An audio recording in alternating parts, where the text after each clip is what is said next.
Afternoon, good morning, good afternoon, good evening, good night. Wherever you're joining us from, I just want to welcome you to today's webinar on AI in education. Today, you will be hearing from a diverse number of speakers. We have 5 presenters today who are versatile in AI in education or overall technology. And so they will be spreading the knowledge, the insights that they have to us as we just sit back, relax, don't fall asleep, and just hear what our presenters have to say. I am Sharian Earl, and I will be your chairperson for today. I am an university student, University of the West Indies student, completing my master's degree in leadership and technical vocational educational and training and workforce development. Today, as you listen to our presentations, I'm going to implore you to please keep your microphones muted so that we can have a full-flowing presentation without any interruptions. All right, we all know what AI is. We are now living in an era, a technological era, but more so, we have been hearing so much about AI. And so each of us need to grab a little piece of what it is that this topic have to offer so that we too can be efficient in spreading or efficient in handling AI. And so our presenters come from all over the globe. We would have heard earlier, Jamaica. I don't want to get into trouble, but they are from all over the globe. And so I'm going to be now calling on our first presenter, which is Dr. Deborah Ferdinand-James. And I'll be sharing her bio. Dr. James, you can share in the meantime. Okay. Dr. Deborah Ferdinand-James is a senior lecturer and coordinator of the Masters of Arts program in leadership in TVET and workforce development at the School of Education, University of the West Indies, Mona campus, Jamaica. With over 20 years of experience in both the US and the Caribbean, Dr. Ferdinand-James has served in various roles, including independent study course manager, educational technologist, and online facilitator in higher education. She is actively involved in national and academic committees, being a member of the National Council on TVET in Jamaica and the Mona Research Ethics Committee. Dr. Ferdinand-James also chaired the 6th International Conference on TVET in the Caribbean in 2023. Her research interests are focused on virtual reading, graduate research, support amidst the digital transformation in higher education. Dr. Ferdinand-James has a prolific record of presentations and publications on topics such as intelligent tutoring, micro-credentialing, TVET and workforce development, Industry 4.0, blended learning, and curriculum inclusiveness. Our contribution to these fields reflects our commitment to advancing educational practices and workforce development in the digital age. Today, we invite Dr. Ferdinand-James to make her presentation. You can go, Dr. James. Thank you very much, Sharian, and it's my pleasure to join the team in presenting this topic on intelligent tutoring in education 4.0/5.0, and it will be a peer presentation.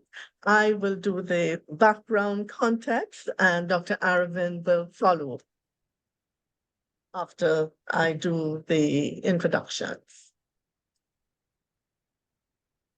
So we are here in a post-COVID-19 era, which has pushed us and really challenged us in the frontier in education. AI is really the new frontier in education, but we need to understand the context and where it evolved from. So really and truly, artificial intelligence is or has its foundation in the industrial revolutions, more so the third, fourth, and now evolving fifth industrial revolutions. So just to give you a quick background, with the first industrial revolution, when there was the steam engine and the invention of the wheel, and so we had mechanization on the assembly line. So it required more physical skill than knowledge skills. And then as we evolved from, that's the 1780s to the 1900s, when we had the invention of electricity, we then had mass production on the assembly lines, and everything was very much standardized. There wasn't much room for innovation or customization. And as knowledge developed, we then transitioned into the third industrial revolution in the 1950s, that's the 20th century, into the 21st century.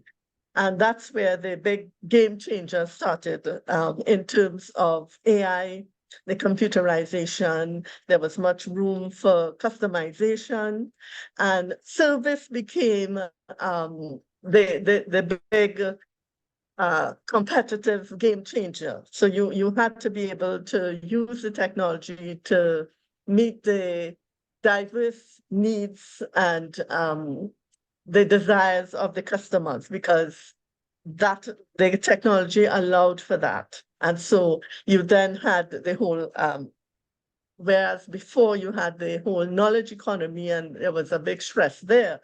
When we moved to Industry 3.0 into 4.0, the focus was really more so on service, meeting customer needs, and the technology enabled us to do that. In Industry 4.0, we had a big shift to artificial intelligence. And you can see there the machines were actually working on they're doing their stuff on their own. They're talking to themselves, they're talking to the other machines. And so there was a big shift here to machine learning. We have smart factories that are becoming smarter and faster. But the emphasis now, as we shift from 4.0 to 5.0, is more so on meeting the needs of humans in terms of their desires, their emotions, their wants, and not so much on the machines. It seems in the literature in Industry 4.0 as if we were competing with the machines. So as we evolve to Industry 5.0, that's not what is really intended. We need to bring the balance back, and so you have that transition, which is under development, it's in the making, that humans work along with the machines. And you have a big thrust now where you have cobots, so the robots work along with the humans to improve the efficiency, the productivity, the output, the innovation on the assembly lines or in industry. And what has happened now is that we are now shifting into Web 5.0, but we are firmly into Web 4.0. So every time we had an iteration in the Industrial Revolution, we then had an iteration in the web. So whereas in the 1990s, with the first Industrial Revolution going into the second Industrial Revolution in the 20th century, we had Web 1.0, and that was very static. There was no interaction.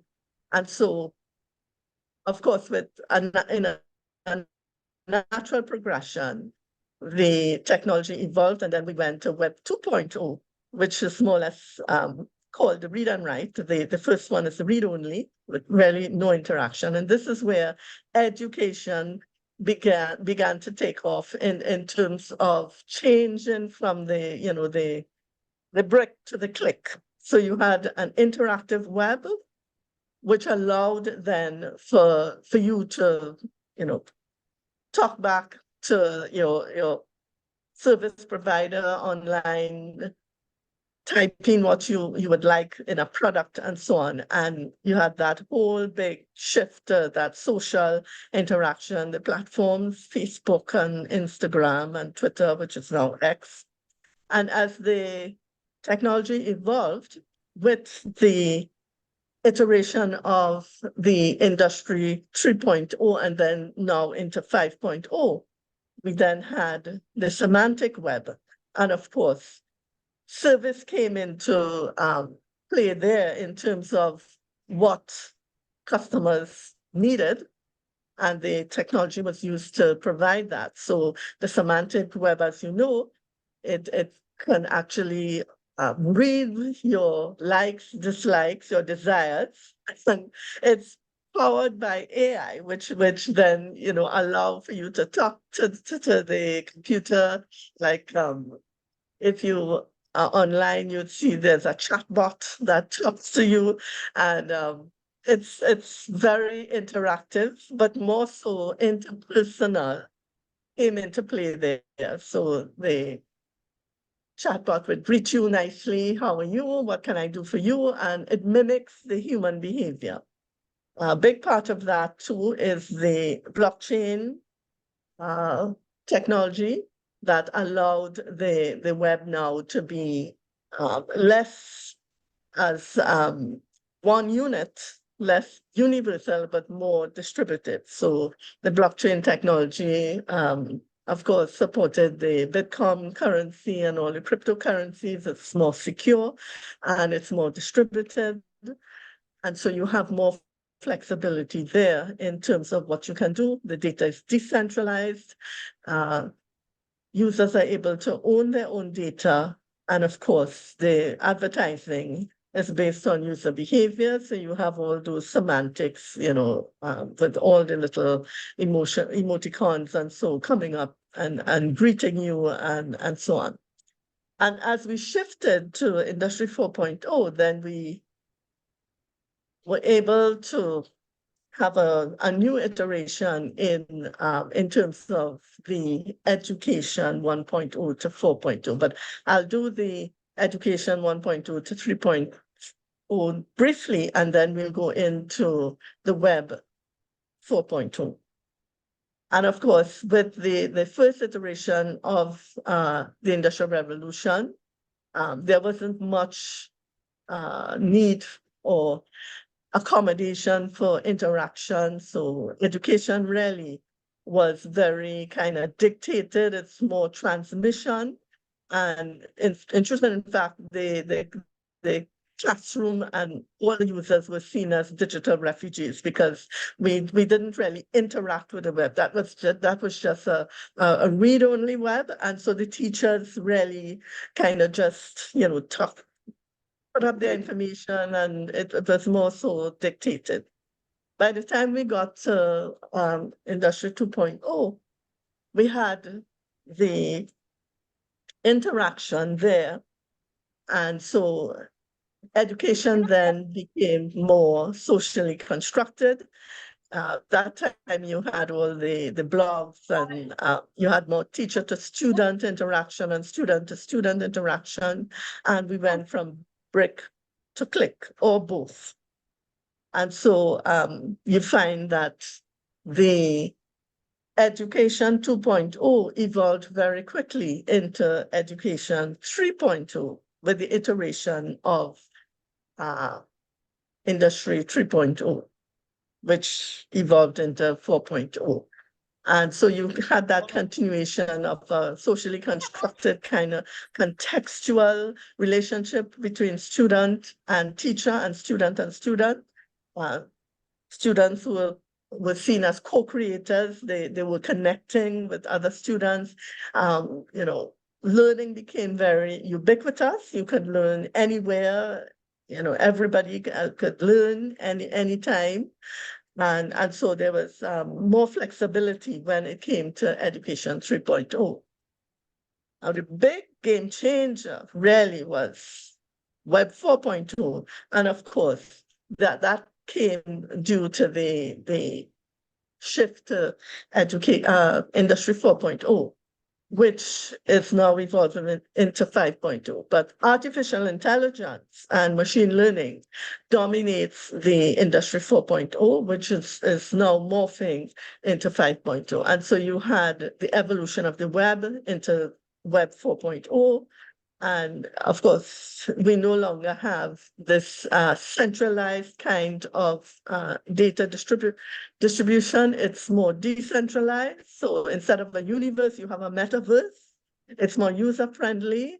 And of course, I will just focus on the two big game changers here, which would be the assistive technologies that come with the Web 4.0.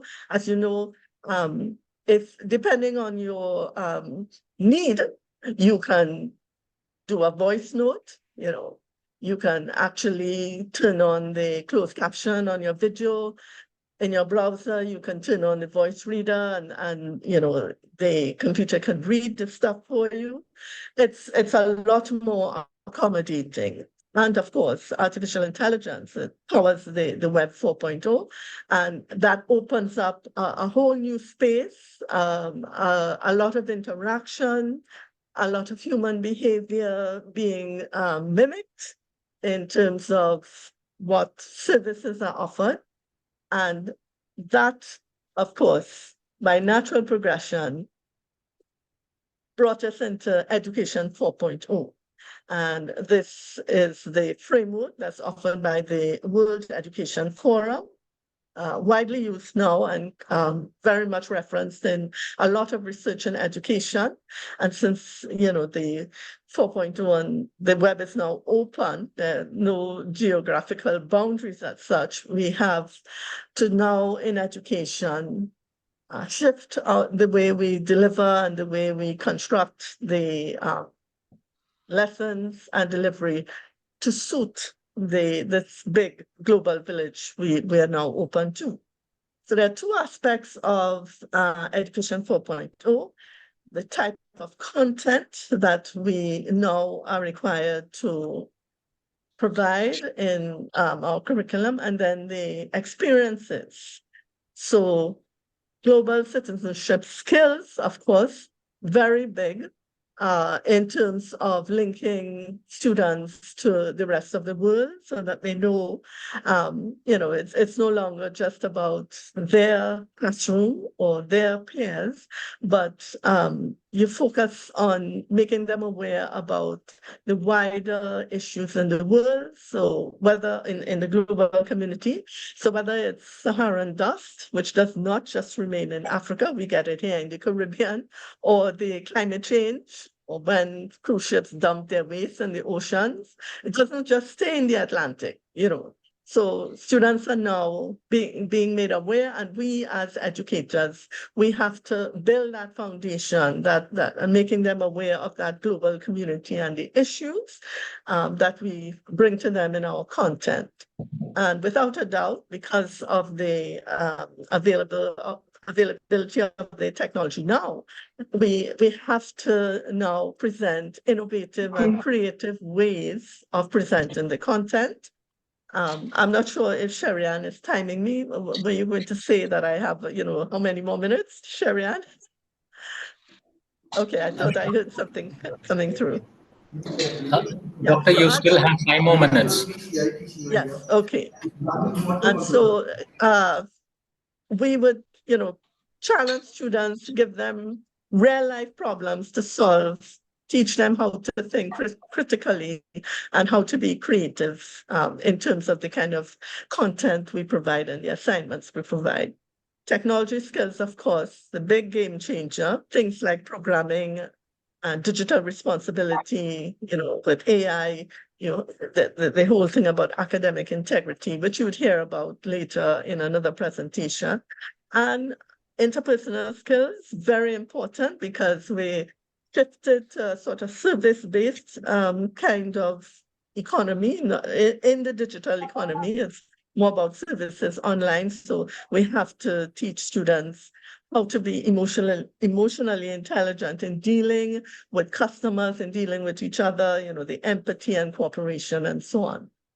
On this side, where we have the experiences are now more personalized and self-paced because of the technology that's there, the AI technology.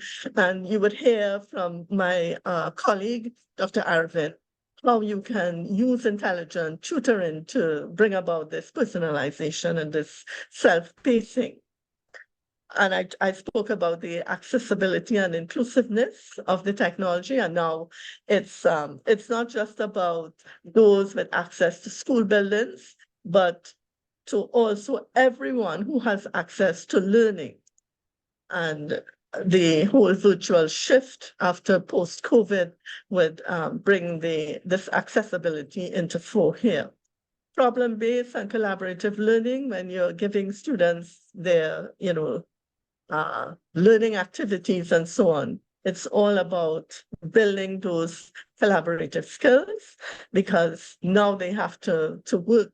The future of work is really about teams and project-based learning.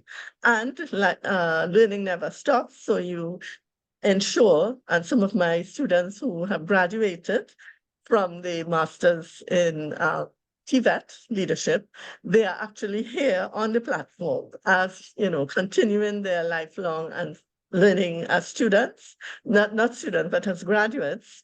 And so you build in that kind of lifespan learning for students. They're able to continue even after they graduate, even after they leave you. So promises for Web 5.0, of course, the Industry 5.0 is still under development, so we don't have the full Web 5.0 with us yet, but of course that's on the horizon. It's there and it's happening. And as I said before, the platform would be more decentralized, so you have better control over your data. The whole thing about enabling emotional connection, the computer will be able to read your emotions. I mean, once you're connected. Yes, please. You have about a minute. Okay, I'll wrap up. I'm just on the last slide. And with the evolution of Web 5.0, we would then have Education 5.0 coming into a framework of some sort, but the promised features, of course, a lot of immersive interactive learning experiences, not just with the bot or the AIs.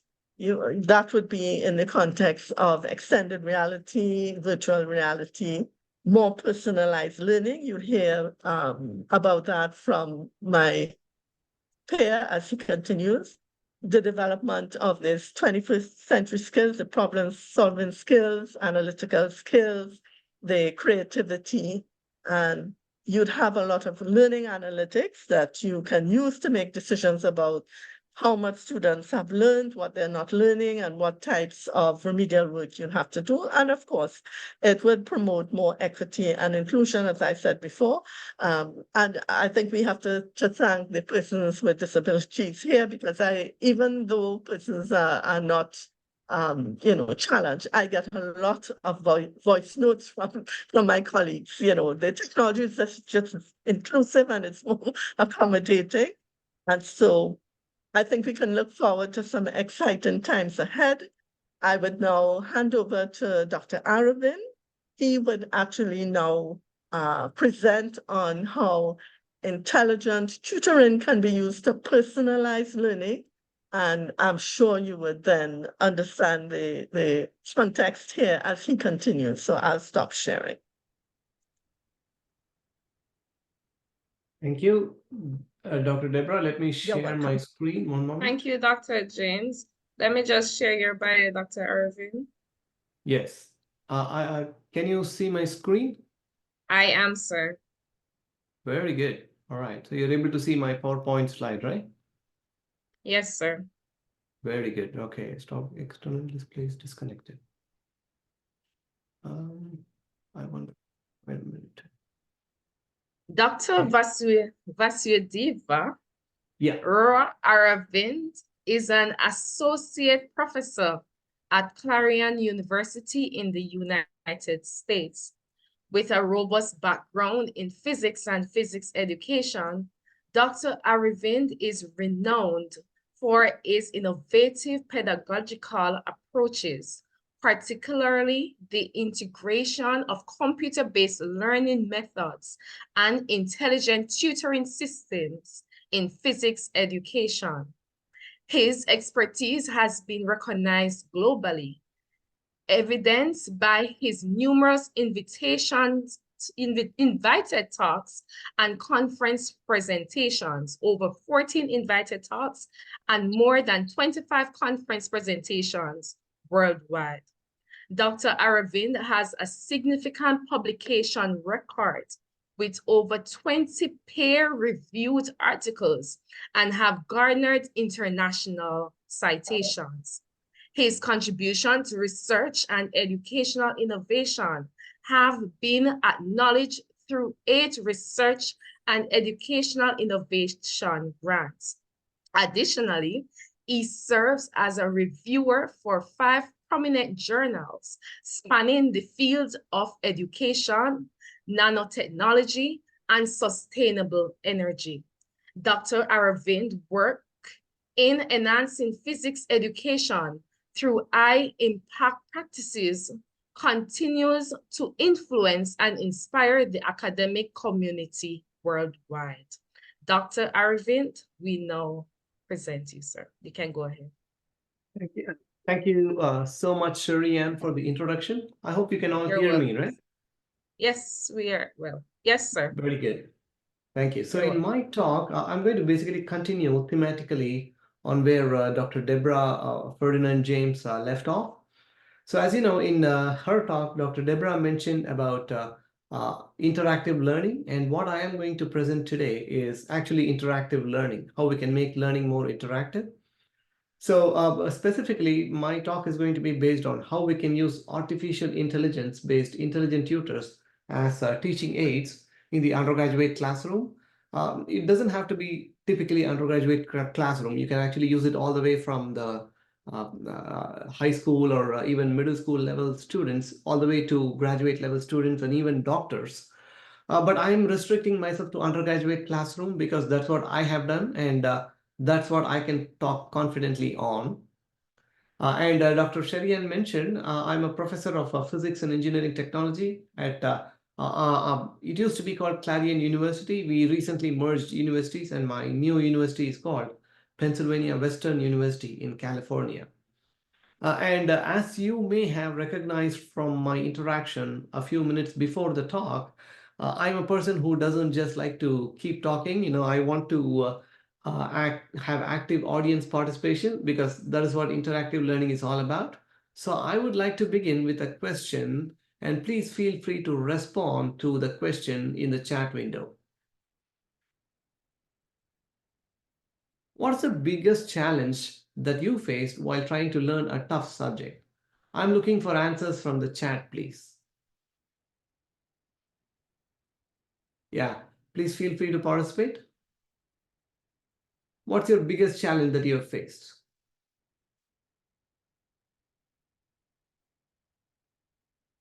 Yeah, I would like to have the inputs especially from the students, please. I see that the students have been interactive in the past few minutes, so I hope you can share this thought also. What was your biggest challenge when you try to learn a tough subject? You know, a tough subject could be anything, you know, whatever you I'll feel. just assist you, Doc. Someone said in the chat, limited information sources. Wonderful, very good. Thank you, Julia Abler. Thank you. Precious Julia Abler. Thank you. Very good. Limited information sources. Very good. Yeah, that's a very, I highly acknowledge that. Thank you. The prerequisites. Very good. So sometimes we get students in the class that do not have the required prerequisites to go on to learn the higher stuff. And sometimes, teachers are very ambitious. Even in an undergraduate classroom, teachers would like to teach the students a lot more than what is required. Very good. Fear. Thank you for bringing that up. That's right. Students come to the classroom with a little bit of apprehension. I have so many good students around me. Am I really good enough to pass the course? Yeah, very good. The fear of failing. Yes, very good. Yes, these are all very, very valid things. I see it in worldwide, and I also see it in my own classroom as well. Thank you. Those are important points. That's good. Very good. Yeah, that's right. That's exactly the reason why I feel that teaching has to be more interactive. And how are we going to make this more interactive? I'll share my thoughts based on intelligent tutoring systems. So if to give you a picture of what happens in my classroom, based on some of the fears and some of the concerns that you reflected over here, my students have the same concern as well. So what I would like to do as by way of my tutors is to provide a practice in problem solving, because instead of challenging the student too much right at once, if we make them do step by step, I think that will give them an opportunity to go from their current knowledge level to the expected knowledge level, right? And while providing the practice in problem solving, we need to be able to provide immediate feedback to the students. If the students enter the right answer, correct answer, we want to give them some encouraging messages. At the same time, if they give them a wrong answer, we don't want to intimidate them, but we want to encourage them to proceed in the right direction, maybe by way of some hints, maybe sometimes even more than one hint. One hint may not be sufficient. So we want to be able to provide, we want to be in tune with what the student is facing and try to progress them from their current knowledge level to the expected knowledge level. In addition, just so the same mistakes are not repeated again, we want to be able to provide a detailed feedback to the teacher. The teacher is interested in knowing what are the steps in which the student was very comfortable, what are the steps in which the student was not comfortable, where are the students struggling, because that might be an area where the teacher may need to clarify the concepts a little bit more, or maybe provide more practice to the students. So essentially, the teacher wants to have a bird's eye view of what exactly is going through in the student's mind. Are there some patterns in the way the students are making errors? Are there some misconceptions that the students are developing, and so on, right? And number three, the most important thing probably is this: every teacher and every student is unique. So a particular teacher has a student body. For example, if you take a person like Dr. Deborah Ferdinand-James, she is much aware of the problems faced by her students in her localized area. Or, for example, Dr. Sorry, Doc. very, Could you very just interested in tell Negros Aravind? Oriental in Philippines. He knows what is the current problems his students are facing. So we want to be able to contextualize the training. A training which works somewhere in America or Europe may not be suitable for somebody who is learning, let's say, from Paraguay in South America, or Argentina or Brazil, or South Africa, or anywhere else. So we need to be able to contextualize it. And number two is you also know that teachers are very, very constrained in terms of the funding. It's not easy to get funding. So the teachers are willing to put in the amount of hard work to create the tutors, but they don't have a lot of money. And even the administrators is not possible to support the teachers in many cases. So we want to be able to have resources that are completely free of cost that the teachers can use to create their own intelligent tutoring system. And in most cases, in an overwhelming majority of cases, teachers are not computer programmers. Teachers do not know anything about computer programming. So we want to be able to make it so that even a non-programmer who is knowledgeable about the subject but not computer programming should be able to make the tutor. And the interesting thing is this is in fact possible with the cognitive tutor authoring tools, or the CTAT, made available by Carnegie Mellon University, which is what I used to make my own intelligent tutors. So essentially, before making an intelligent tutors, what we decide, what I, in my own tutors that I made in collaboration with a lot of people, in collaboration with Dr. Ferdinand-James, Dr. Craig Refugio, we have made very interesting tutors in the past. And what we take into consideration is how our tutor should be structured. For example, let's suppose that I am using a tutor to solve a bunch of a long problem. How should I break down? What are the intermediate steps involved in solving the problem? So how should I break down the structure of my tutor so that the students are able to learn how to operate at each and every step, right? So we break the problem into steps and we decide on what kind of feedbacks we want to provide to the student at every step of the problem. So this is a general structure. This can be used in tutors, whether you're trying to make tutors in physics, in medicine, in biology, or in English, or in psychology, or in any subject that the student is interested in. Dr. Aravind, could you just, could I ask you? So in this tutor, Dr. Aravind, could I ask you just to give a brief overview of the software and the platform for CTAT, which is what you use to create the intelligent tutor, please? Yes. So this cognitive tutor authoring tools is provided by Carnegie Mellon University. So essentially, to give you a brief idea, you can actually find more information about it, but I want to give you a brief idea. So this is a completely free authoring tool that is provided to teachers. So if you want to make your own tutor, you can feel free to download the software, make your own tutors, and deploy it with your students. A little bit of programming knowledge would be good, but not required. With the tutor, with the structures that they provide for their tutor, they only provide the basic tools. So based on what kind of tutor you want to make, you can design how how you want to use the tools that are already available to make you a tutor. Whatever subject you are making this in, you can you can decide the structure of your own tutor, and you can make the tutor and you can deploy it with your students. Okay, so here, so hopefully, the next few slides that I'm going to present will give you a brief idea of how these tutors were used and how you can also use these tutors to, how you can also use the software to make your own tutors. So one here is the price elasticity tutor. So this one I collaborated with one of the economics professors in my university to teach students what is called price elasticity. To give you a brief idea, you know that the price of a quantity is decided by the demand. You've heard of the demand and supply. The more the demand, less the supply. And so the more the demand is for a particular product, you increase the price. If the demand is less, you decrease the price. For anybody who is involved in business or even a common person, you probably have seen this or probably at least heard about it. So here's a tutor that we made where we walk the students step by step in trying to solve problems based on price elasticity. Right? So here the students work through this. You don't have to know economics to understand this particular tutor. You can go through step one. If you do the step one correctly, you are moved to step number two. If you do the number one wrongly, then we provide hints so that the student is able to progress with the problem and able to get a good understanding of how to do this. So then you progress from step 1, 2, 3, 4, and then 5. And at the end of step 5, the problem is complete. And by working on multiple problems in this fashion, hopefully the students gain more and more practice, and the student gain expertise and mastery on how to calculate price elasticity and how to decide whether the price is elastic or inelastic.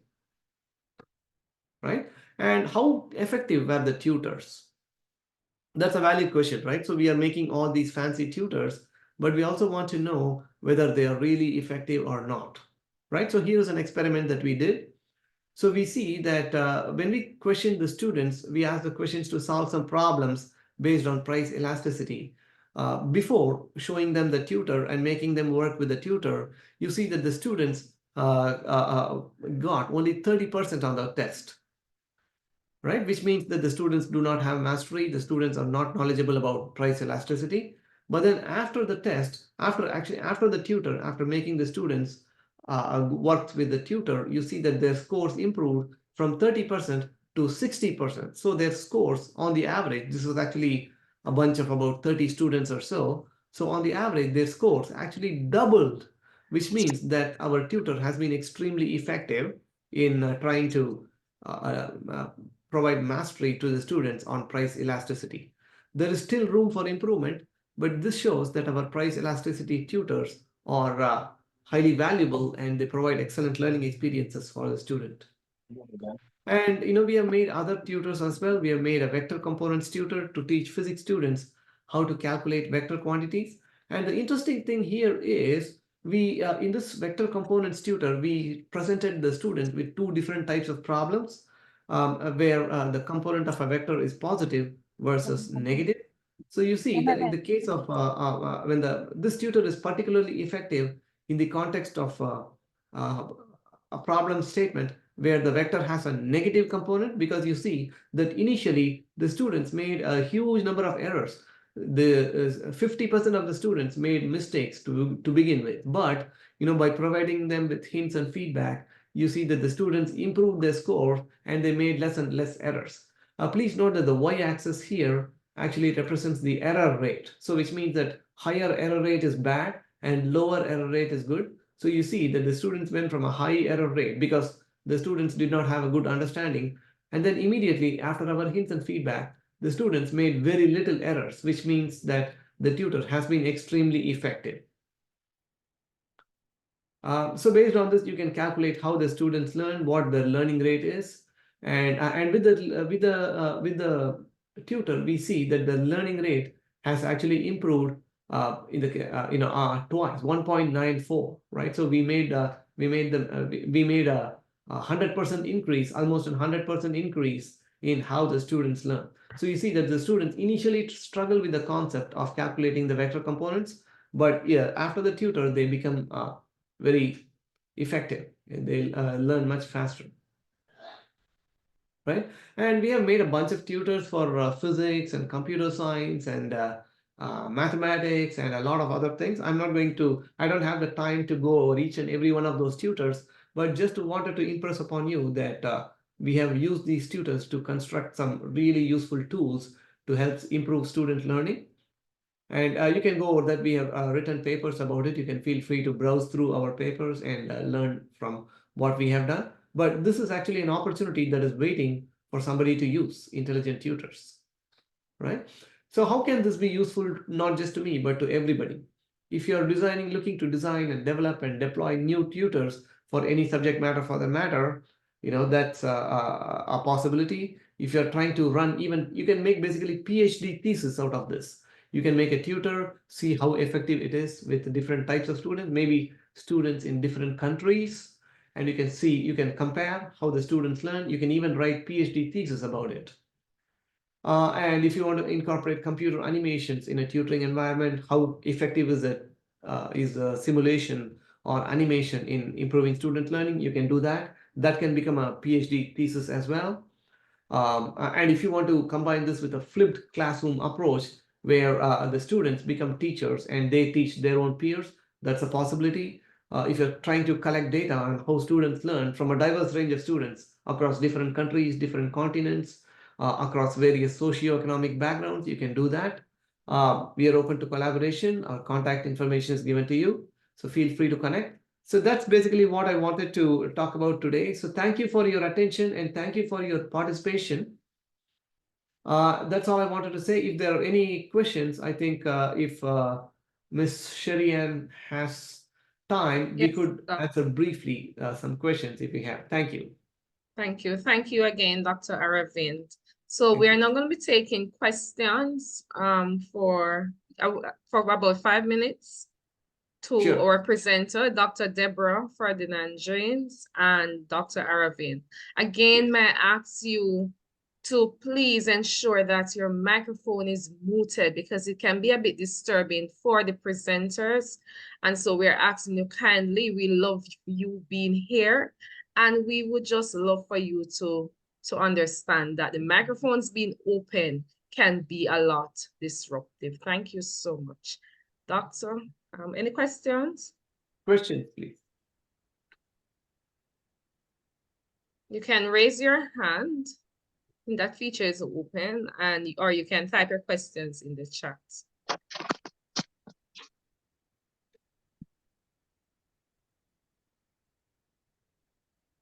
No questions for presenters? All right. You can maybe write your questions in the chat window if you have any. Okay.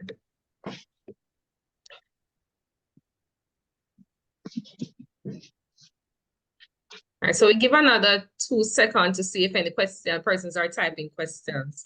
Yeah. So, okay. Okay. Yeah. What expert is? Yeah. Thank you for the question. Thank you. Padma Pia Sahu. What expertise is required to develop intelligent tutors for high school students? Very good. Let me put it this way. So the primary expertise is the subject knowledge. So let's say if you're a math teacher, you want to be good at mathematics to be able to develop the intelligent tutoring systems. A little bit of programming knowledge is useful, but not necessary. And of course, even if you want some programming help, there are experts like us who can help. But yeah, those the subject matter expertise is what is most required. Yeah, very good. So there is a question from Associate Professor Dr. Nick Zulkarnaen, I think. Yeah. What's the challenges to develop human-like tutors to handle complex problems? Very good question. Thank you, Dr. Nick, for asking the question. So it depends on how much interactivity you want to provide and how much human-like you want to be. So based on, if you're talking only about the feedback, because there are certain common patterns in student misconceptions and student mistakes. So for those kind of things that for which you have a well-established misconception and well-established feedback that you want to provide, you don't need a lot of expertise. Again, if you want to make a completely human-like tutor, that is actually a complex problem that is probably beyond the scope of this intelligent tutoring system. But I mean, with who knows, with the help of ChatGPT and all the advancement that we have now, you may be able to provide a human-like tutoring as well with some proper prompt engineering. I think it's becoming more and more easier, and hopefully things will become better in the future. But as of now, if you want to limit your feedback to some common student misconceptions, it's actually very easy. And if you want to make more complex tutors, it's getting more and more easier every day. Hope that answers your question. Yeah, so Chipua, Dominic, I still don't understand how AI will work in teaching by programming or what. Good question, Dr. Chipua. You don't need programming. Like I mentioned, you don't need to have a programming expertise. You can still do it without the programming expertise. So Karen is asking, is the cognitive AI tutor, is it free? Yes, it's absolutely free. You don't need it to purchase any software. You only need to download software and it's all available free. And Danica Viola is asking how to use this AI tutor. For this. Yes, let me type it down. Very good question, Danica. It's called the Cognitive Tutor Authoring Tool. It's from Carnegie Mellon University.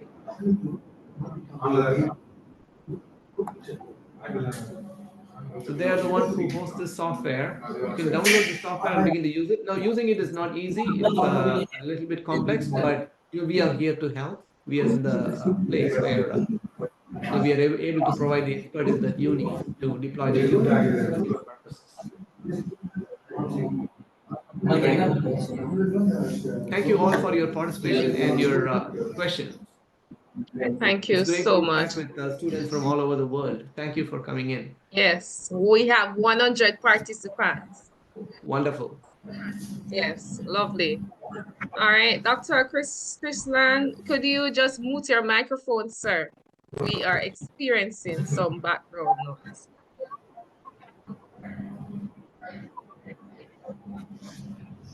All right, so we will now be moving on to our next presenter. I know you would have learned so much thus far on AI, and we are learning about some new tools that we will now go and put into practice. All right, so we'll now be moving on to Dr. Rohan.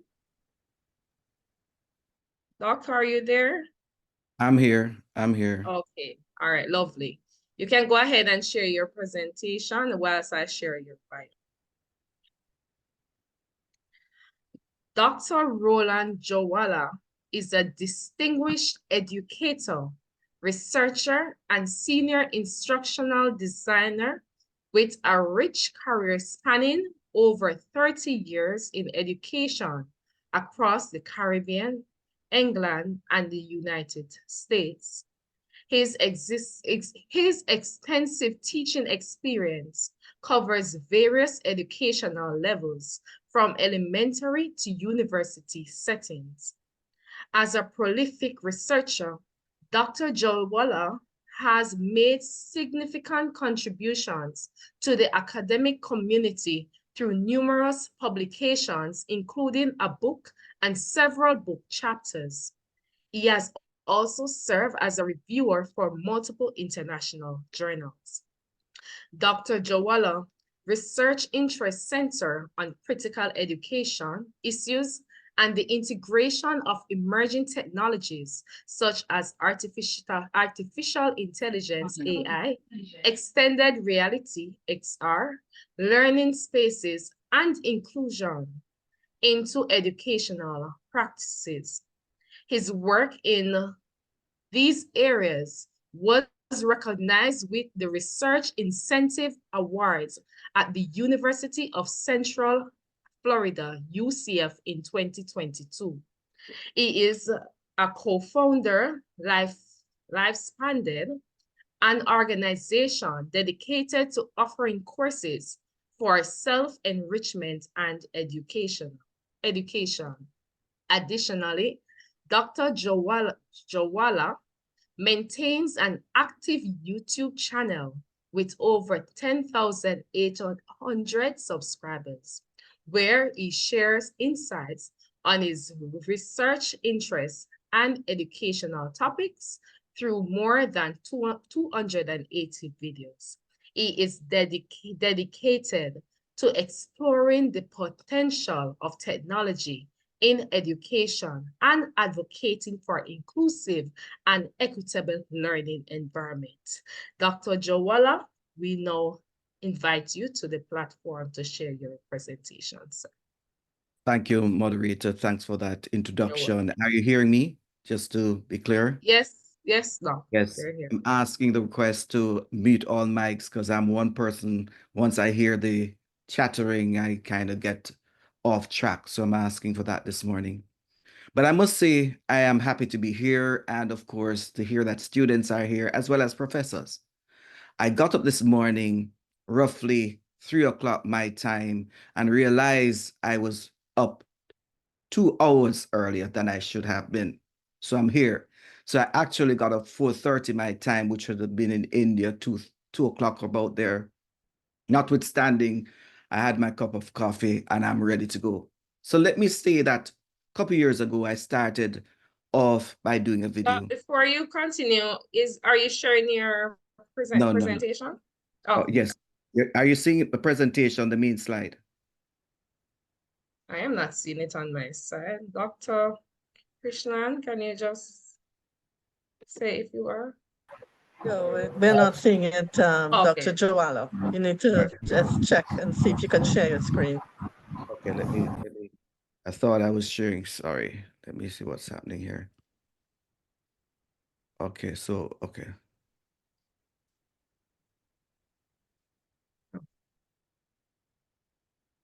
Are you seeing my screen now? We're seeing your homepage. You're seeing my homepage? Yes, but not the presentation.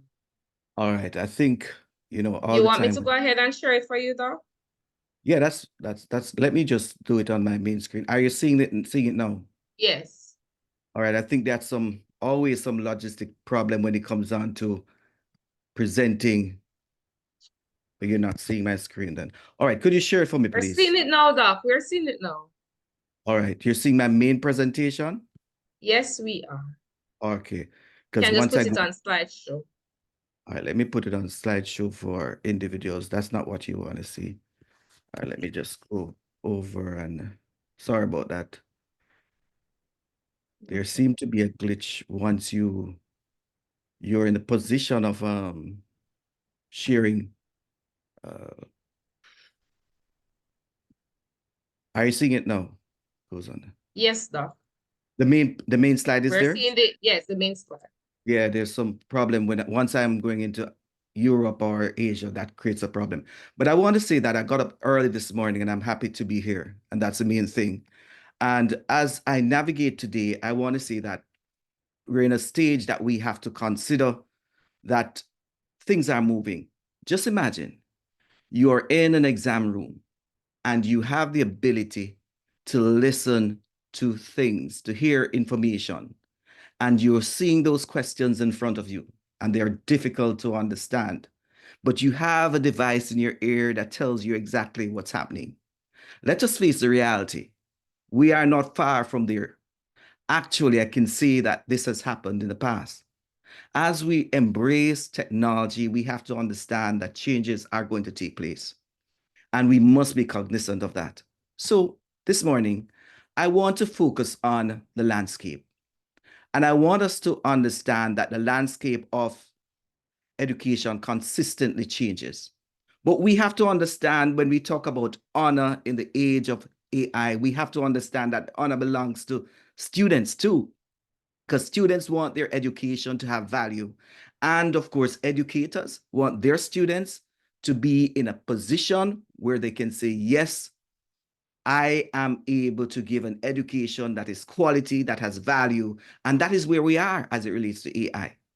So in understanding the landscape, we have to understand that there are certain things we have to do. So in this session, I want us to explore the landscape. I want us to think about integrity challenges as it relates to your education and for those giving you that sort of window to establish your education.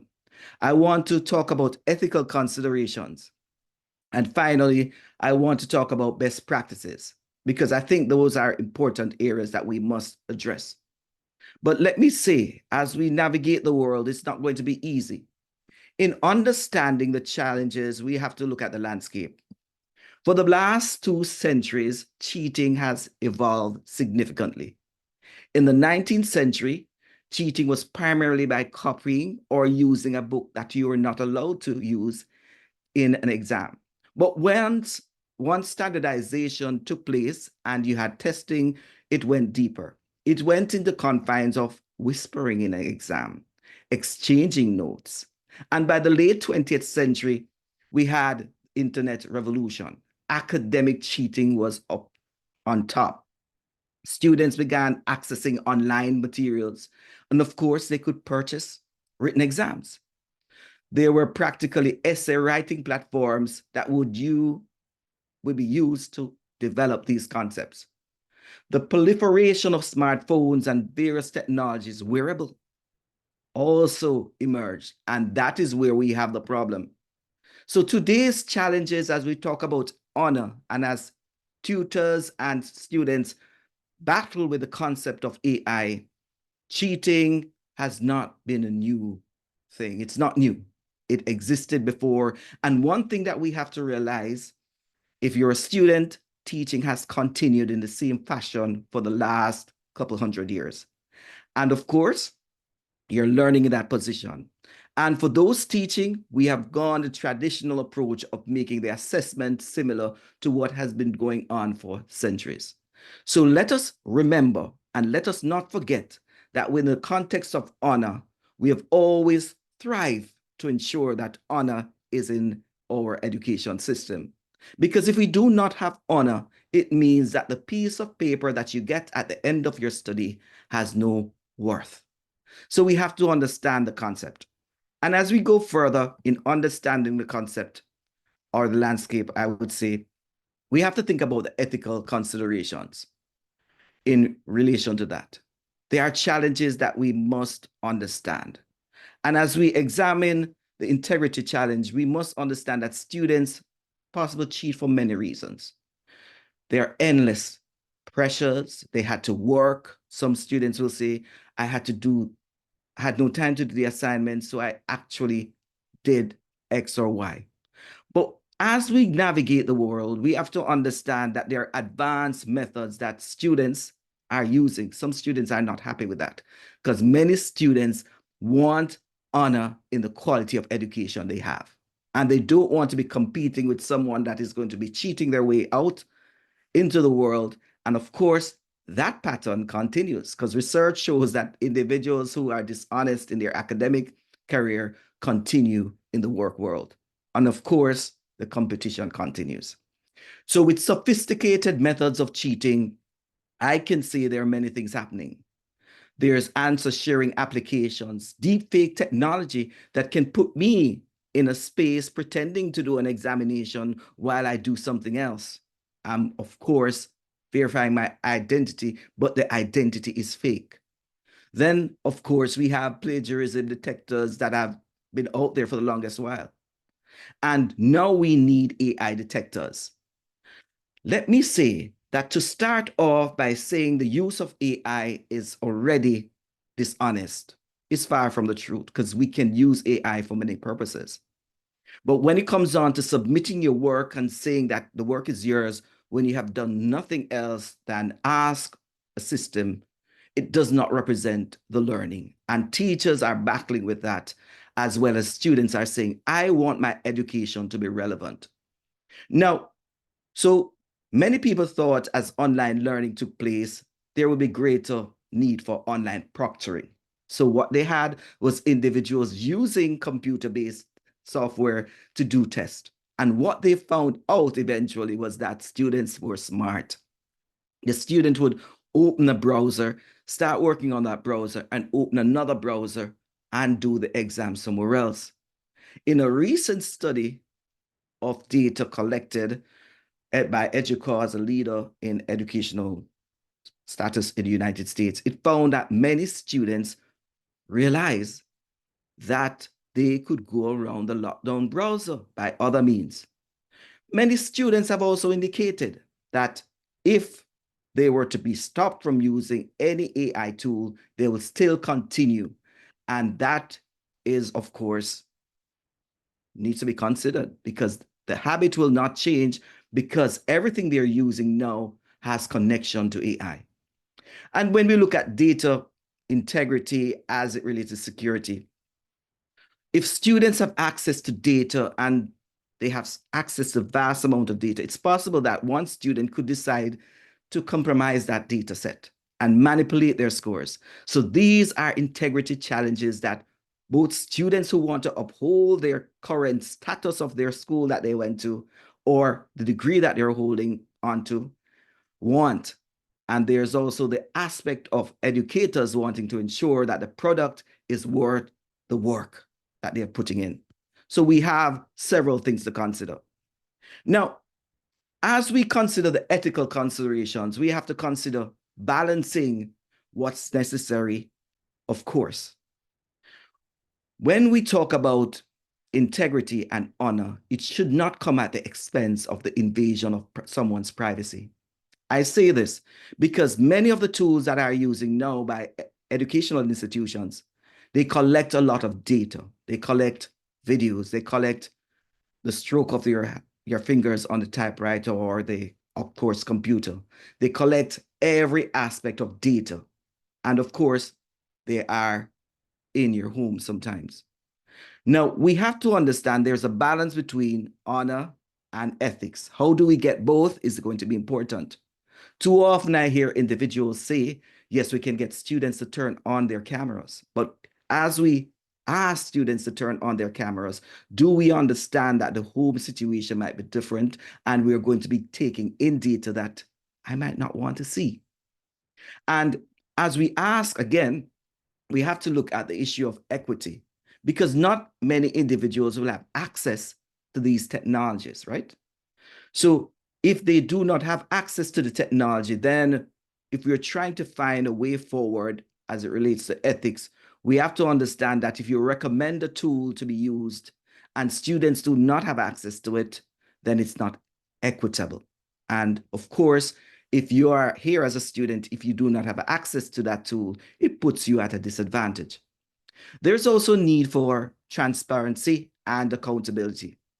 We, of course, as you navigate the world, we can see that if students feel that an AI system is making decisions and you're assessing them and you're saying you're trying to be ethical and not biased, and they do not understand the system, then they're going to have transparency issues because they're going to say it's being marked or graded by, of course, a machine. And of course, they do not know how the grading system operates.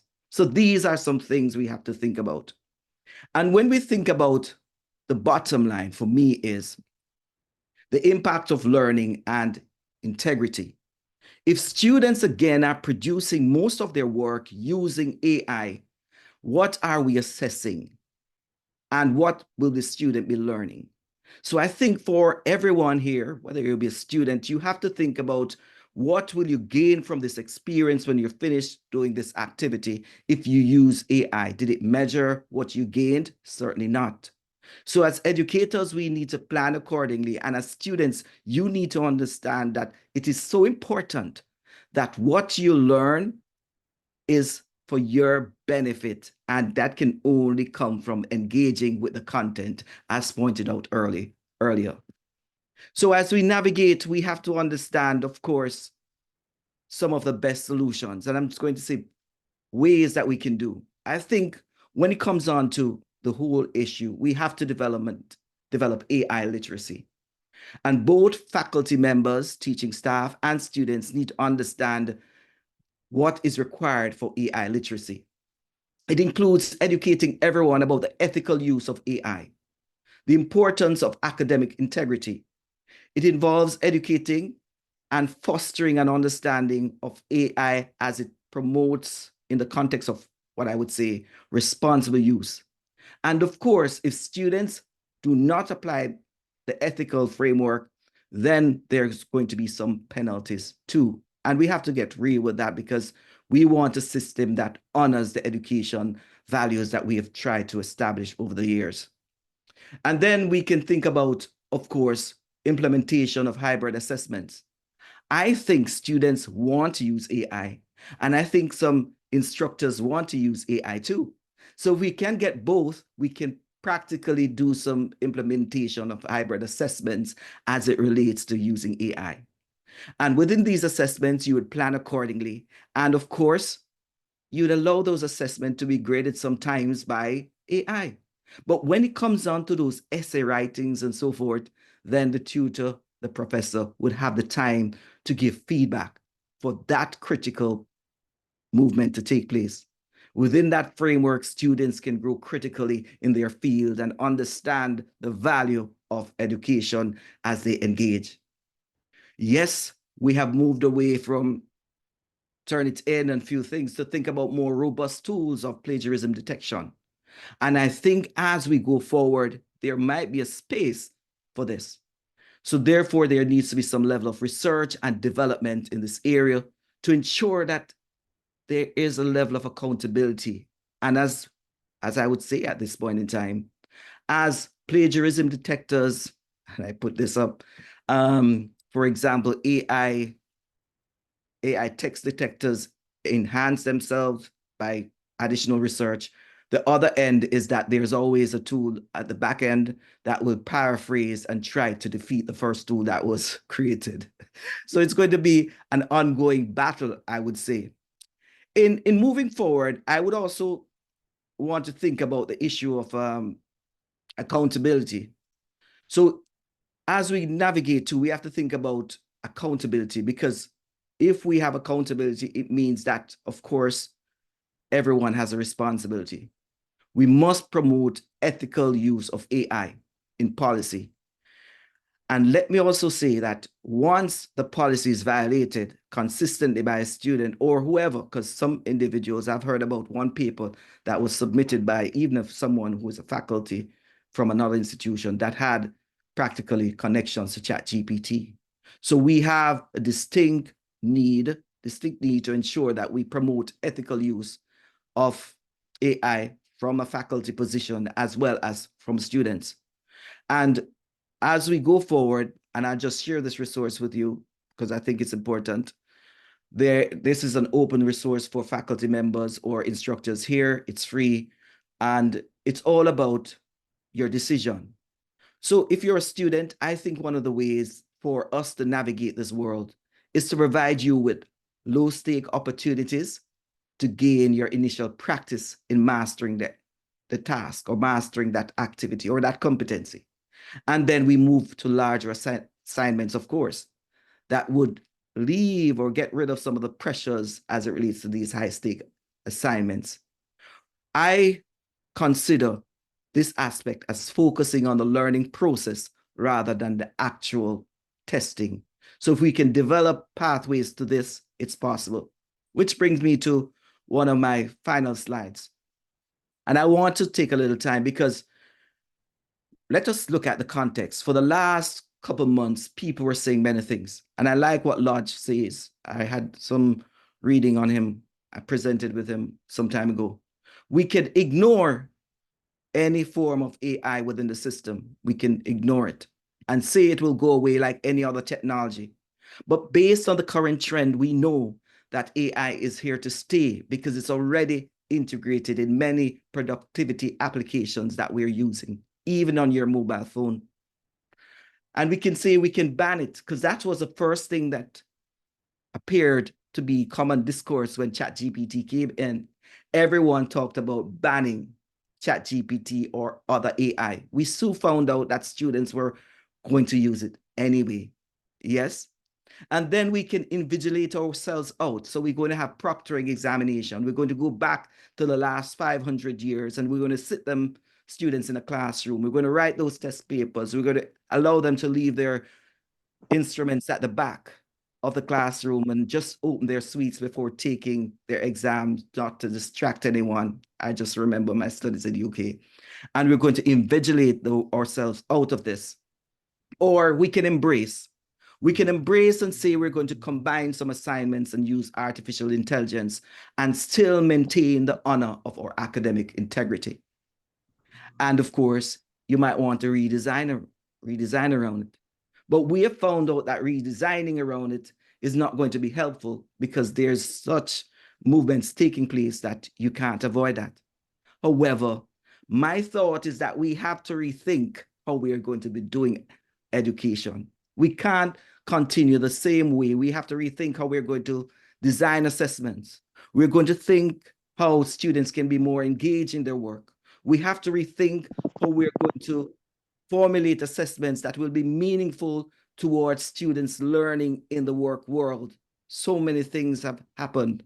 For example, my daughter said to me the other day, will I use that formula when I go to the workplace if I want to do law? And I said to myself, I've never used a certain mathematical principle yet, but notwithstanding, it gave me critical thought. So we have to rethink how we're going to design education. And as learners, if you're in here today, you have to kind of rethink what makes meaningful education for you to be able to apply it in the real world. Which brings me to my final thought. As education continues to evolve, we cannot hide ourselves away from what's there. We have to engage. And by engaging, we are going to create a pathway that's going to be meaningful. I heard about intelligence tutoring today.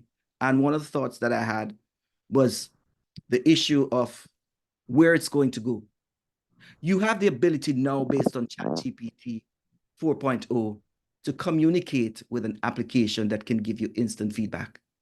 While it might not be totally accurate, it showcases where we are going. And as we go to these places, it's a journey. We need to consider how I will need to change my learning and how I will need to change how I teach in the future. And of course, it starts by making those critical thoughts of rethinking where we're going. I want to say thanks. I'm going to share this video with you. It's a powerful one that you will see how I've interacted with it, with an application that I created using ChatGPT. And of course, if you drop a feedback on this event, where education is going, that would be good for me. Thanks again, and I look forward to your questions. Thank you, Dr. Jowallah. Insightful presentation. I could ask everybody that use AI to raise your hand, because I use AI and it is an informative platform. And so we're now going to be taking some questions for Dr. Jowallah. Dr. Jowallah, could you put the link for the chat GPT resource that you had on the slide, a couple of slides before you ended? The resource that you shared with us? Yes, I'm going to do that now. I'm going to do that now. Thank you. Any questions? Any other questions or comments? Questions? You can type it in the chat. Again, I ask you to mute your microphone. Nozal, did you just mute your microphone? All right, no questions. So someone is saying interesting presentation, indeed. Indeed. All right, no question, Doc. So we're not going to be moving. You can still type it in the chat. We'll now be moving on to our fourth presenter.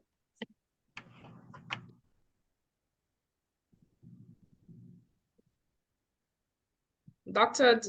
Dadheeh, are you there? Yes. Okay, lovely. Okay, lovely, sir. All right, you can go ahead and share your presentation whilst I share the bio. Sure. Oh, okay. Dr. Pankaj Dadheeh. So is this visible? Yes, it is. Okay. So okay. Let me just share your bio. I'm going to present this AI in Dr. education Dadheeh? transforming learning for the future. Dr. Dadheeh? Yes. Just let me go ahead and share your bio for you to start. Okay. Okay. Dr. Pankaj Dadheeh is a distinguished professor in the Department of Computer Science and Engineering at Swami Keshavanan Institute of Technology, Management and Ramathan, SKIT, in Jaipur. He brings a wealth of experience and expertise to the institution, showcasing a proven track record in the technological landscape. Dr. Dadheeh is proficient in a wide range of domains, including SQL, C++, JavaScript, HTML, artificial intelligence, cloud computing, and Microsoft SQL Server, among others. As a stalwart in his field, Dr. Dadheeh is committed to advancing knowledge and fostering a culture of innovation within the academic community.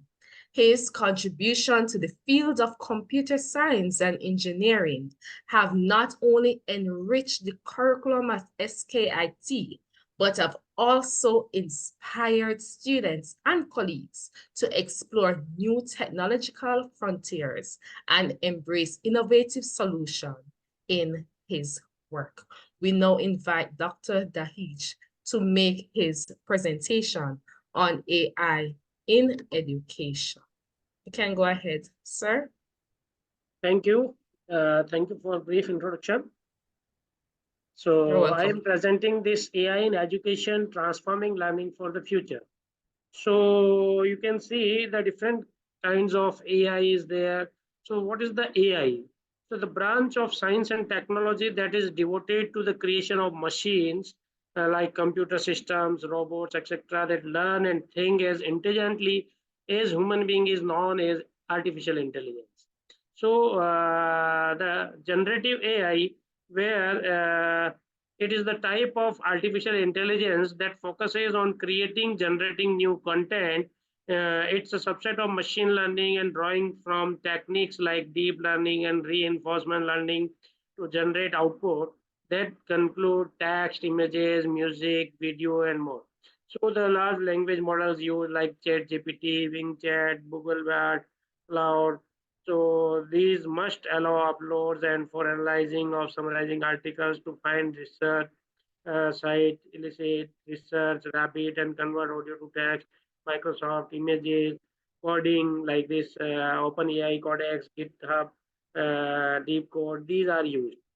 So prompt engineering having these four phases. In first, it is clarity, context, precision, and then role play. So in clarity, it defines what you want and model to do and kind of output you want. Like, for example, a summary or an analysis. In context, it provides clear context and instructions, and precision where specifically asked for what you want. So, for example, a list, a paragraph, and role play, it gives Chat GPT a role to play. So, learning to use AI where practice and practice. So, pick an AI tool and practice. So, you don't have to learn how to use all the tools, and you don't need to spend hours learning AM from for familiarity. So try administrative tasks like, for example, writing reference letters for students, writing replies to an email, or many tools will allow longer conversations the more you use them. So AI may be very useful, and ethics of using AI in learning and work is it can save us time. It allows us to focus on what really important in class and gives our students skills they need in school and after graduation. And sometimes it is bad where it can violate student privacy, or it can produce bias, or students can develop unhealthy habits, or students may experience unequal access to AI tools, or and the ugly in sometimes. But using AI to improve learning. First, and Stern says that an intelligence quotient IQ is a total score derived from a set of standardized tests or subtests designed to access human intelligence. Then Gartner in 1983 says that an intelligence is the ability to solve problems or to create products that are valued within one or more cultural settings, like multiple intelligences. Then in 2012, Lag and Hutter tells that intelligence measures an agent's ability to achieve goals in wide range of environments. So what is intelligence?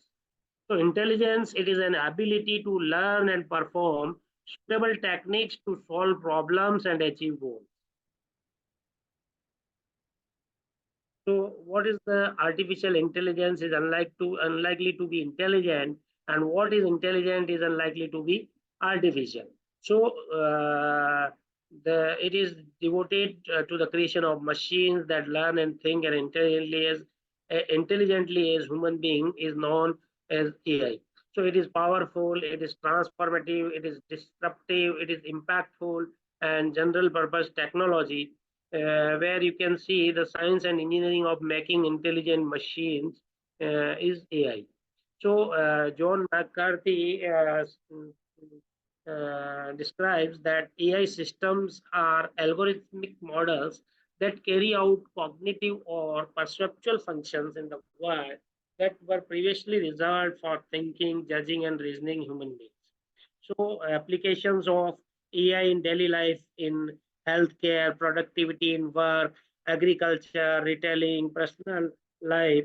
So how AI system works. So you can see by analyzing data and learning from patterns, use algorithms or step-by-step instructions to learn from data and make decisions. And the more data they are given and the more pattern they learn, the better they become at making decisions and performing tasks. But there are some challenges like technological challenges, social challenges, economic challenges, geopolitical challenges, ecological challenges, ethical challenges. So AI, data and education. So you can see significant improvement in computing power and data storage capabilities. Data is everywhere. So the a significant improvement in computing power, data storage capability. The growth of the internet, social media, and other digital technologies has led to the accumulation of vast amounts of data, which can be analyzed and used to train AI models. So advances in the AI research, deep learning, advancements in natural language processing, the ability of AI to understand and interpret human language.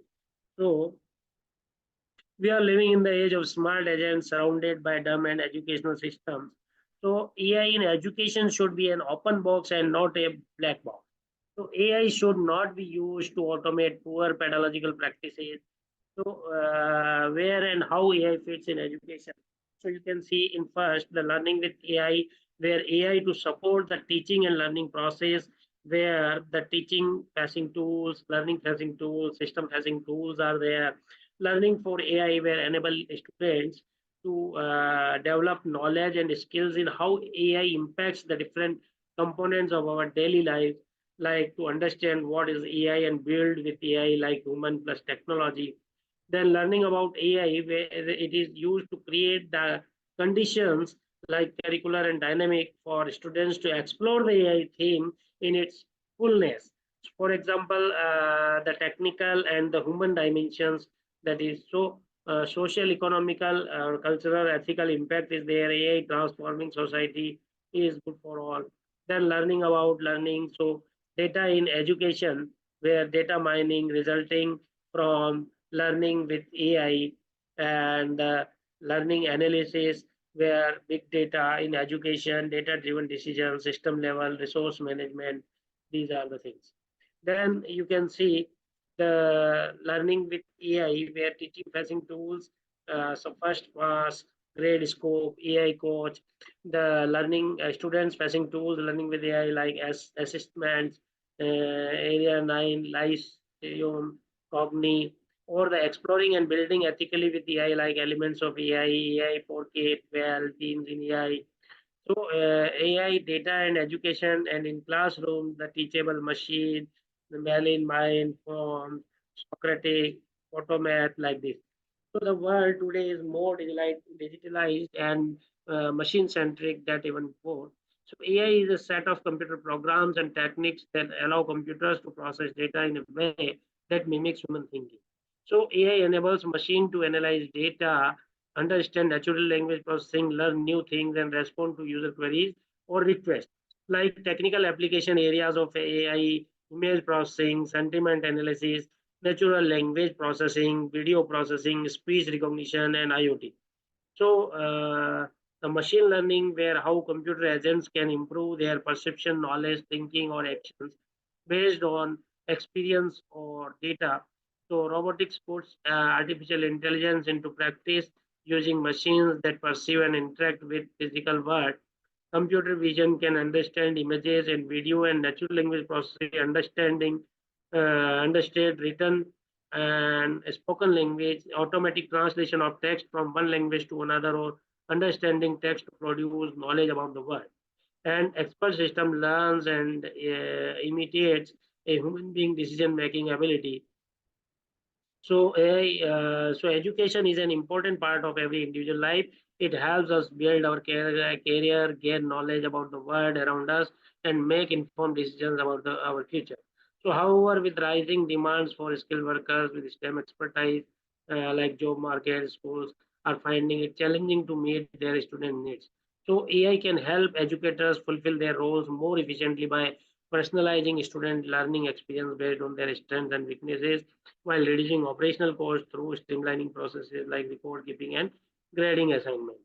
So you can see the artificial intelligence, where the digital divide, where you can do not have access to AI. Then for further, if you go some deeper, then have access to AI but do not understand it. But go more deeper, then you have access to AI, understand it but do not use it properly. Then for more deeper, you have access to AI, understand it and use it properly. So this is how digital divide is transforming the AI and education, learning AI for exploring and building ethically with AI The frameworks like data skills, AI skills, create with AI, AI entrepreneurship, competences, multi-impact of AI, ethic and human values, awareness of AI. So from science to a revolution. So nowadays the generative AI is used. It is type of AI that focuses on generating new content. So it is a subset of machine learning, drawing from techniques like deep learning and reinforcement learning to generate output that conclude text, images, music, video, and more. So generative AI use cases like marketing. For text, it is marketing, sales, support, general writing, note taking, other like this, or in code, the code generation, code documentation, text to SQL, web app builders are there. Then in image generation, consumer social media advertises, design for speech, voice synthesis is there, video editing generation, 3D models, scenes, gaming, RPA, music, audio, biology, and chemistry. So the various sectors we can use in retail, the customer service automation or sales and product recommendations, 24 by 7 customer support is there. So where AI is involved, so it is involved in like complex systems, business intelligence, telecommunication network, media and content understanding, e-commerce and visitors modeling, science analytics and research, trend detection, personalized learning, user modeling and personalization, in transparent government, pharmaceutics and medicines, factories, machine translation, smart cities, cyber security, cyber defense. So what's next? So developing AI, using AI, interacting with AI. So a type of AI that can simulate human conversation. So it happens through natural language processing, a field of AI that allows computers to understand and process human languages, like synthetic brain power that makes machine capable of understanding, processing, and responding to human language. So the data collection and preparation, selecting right method, then interpreting results, then clinical assessment and validation, then again selecting right methods or data collection preparation. So, what to educate? So, there will be some responsibility, ethics, empathy, critical thinking, global values, openness, collaboration, sharing, adaptability, and so AI in learning, where teacher, human, machine, or intelligent assistants or learners are there, where real-time personalization, where learning channel through information, content, it is used. So in the content processing, so the automatic where the ingestion, cleaning, fusion, pre-semantic processing is there, or cross-lingual, cross-modal ingestion, or resources quality processing, or didactic design and pedagogical processing. So AI in education, you can see mainly AI in education in administrative automation. It is used for personalized learning assistant, language learning and practice. The various models where the use of computers in education primarily aim towards the how you can help and the increasing accessibility where learning resources can be accessed from anywhere at any time, or what does the person want, or facilitating personalized learning inside and outside the classroom. Learning can be tailored and adapted to each student's goal and abilities through personalized programs. It is time consuming, like tedious tasks such as record keeping or grading. Multiple choice can be completed through AI automation.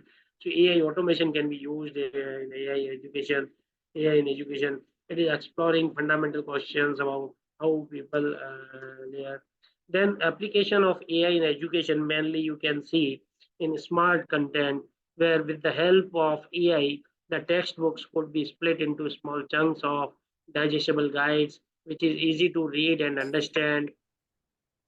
And you can see the personalized learning, where it tailor learning experiences to the unique need, preferences, or pace and abilities of each learner, or analyzing data about individual learners. So AI can provide insights into area of strengths and weaknesses, where identify learning styles and provide customized recommendations for content, resource, and activities. It leads to more engaging, relevant, and effective learning experience and bridge the skill gap that exists between different learners. So AI in education can adapt quickly to individual needs and deliver personalized learning methodologies and activities driven by the learner's interest. Then adaptive learning, so it is tracking their academic progress and modify the course of or its learning place. So AI algorithms observe you to detect how to prefer to learn as an individual or as a code. So goal is to create entire learning journey or flow that adjusts to each learner based on their interest, learning preferences, needs, skills, and what they wish to learn. Then universal access, so real time text to speech or speech to text conversation is there, or text to text or speech to speech conversation from one language to another, or will make the classroom accessible to people who speak different languages or those having visual and hearing impairments. Data accumulation, then virtual facilitator, where the virtual facilitator can think, act, and react to the student queries and act as an assistant for the teacher.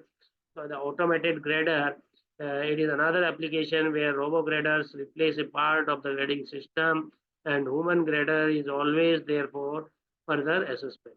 Then chat campus or chatbot, where it collects the student's opinion through a dialogue interface as it is the real interviewer and look for reason true for varied opinions.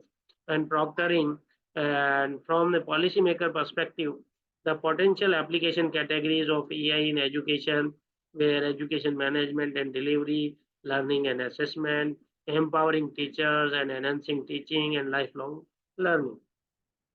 So use of AI in education that include classroom behavior management, in gamified learning engagement.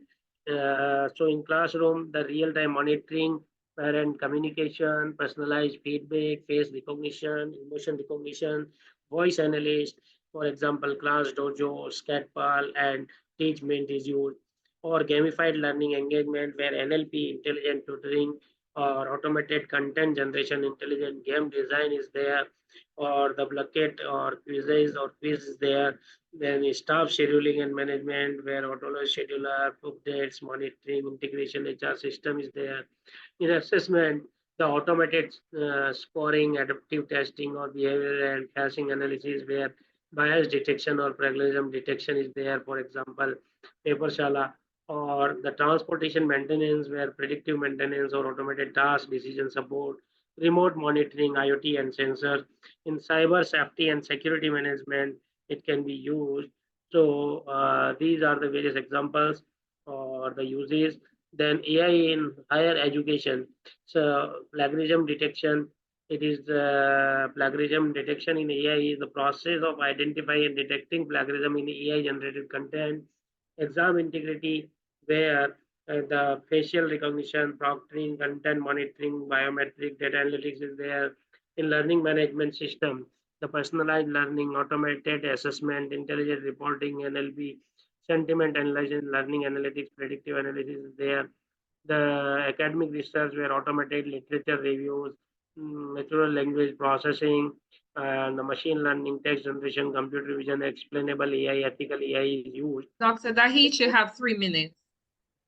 Okay, so chatbots for enrollment and retention, where it provides information students stay on track and analyzing student success metrics. So then AI in higher education, where scheduling, facility management, overall institution management, adaptive learning, assistive technology, interactive games, and data and learning analytics. So this all can be used in higher education. So helping AI in healthcare. So it is the language learning model used for clinical decision making. It will access medical reports and give guidance on treatment. AI camera, where the camera will scan a patient in multiple angles, or urologic, where to detect the exact size and location of kidney stone. CAD is used where computer-aided devices to detect cancer in the body. Bone labeling AI tool, it will label the various load. So way forward. So what is the learning and assessment? So you can see in education management and delivery, visual dashboards are used to inform data-driven decision making. Many AI-based applications collect huge amounts of student interaction data, use machine learning techniques to search for pattern. So the aim is to teach the software to identify when children are confused or bored. And learning and assessment, where broad aim to provide every learner or wherever there is the word. So educators need to develop a better understanding of AI impact, including on education and training, and the AI-based systems for learning and assessment like dialogue-based tutoring system, exploratory learning environment, automated writing evaluation is there. Educators and students should have a basic understanding of AI and data usage to be able to engage positively, critically, and ethically with this technology and to exploit its full potential. And the automated writing evolution, AI supported reading and language learning is there, smart robots and educational virtual and augmented reality is there. Then ethical guidelines on the use of AI and data in teaching and learning for teachers should be there. So these are the various resources where you can find out the various AI in education, the content. Thank you. Thank you for giving me the chance. Thank you very much, Dr. Dadheeh, for that insightful presentation. At this point, we will be taking questions for Dr. Dadheeh. Yes, this is a question for Dr. Dadheeh.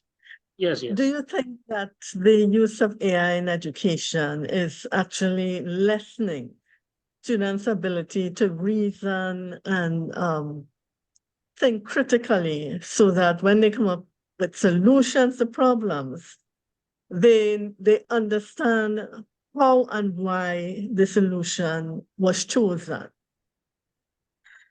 So you can see the empowering AI in education, where AI tools become more available in classroom, and it is likely that teacher roles will change. So the teachers will need to build new competencies to enable them to work effectively with AI and undertake appropriate professional development to foster their human and social capability. So AI-driven lifelong learning companions is there, AI-enabled continuous assessment and AI-enabled record of lifelong learning achievements can be used. Thank you. Okay. Dr. Dadheeh, I want to ask a question. AI is here to stay and it's not going anywhere because, as we know, we are evolving with that. As a university student, I'm being honest, I use AI, right? But how is it that I can, or even, overall the education system, how is it that, yes, we can use AI, but in the same time, maintain the integrity of our work? It is not going anywhere. And so instructors, even as a teacher, I'm a teacher, and I know that my students will use AI. But how is it that I can ensure that I, one, incorporate AI into my lesson, but yet maintaining or allowing students to maintain the integrity of their work? And also as a student, how can I use AI, but also ensure that the integrity of my work is maintained?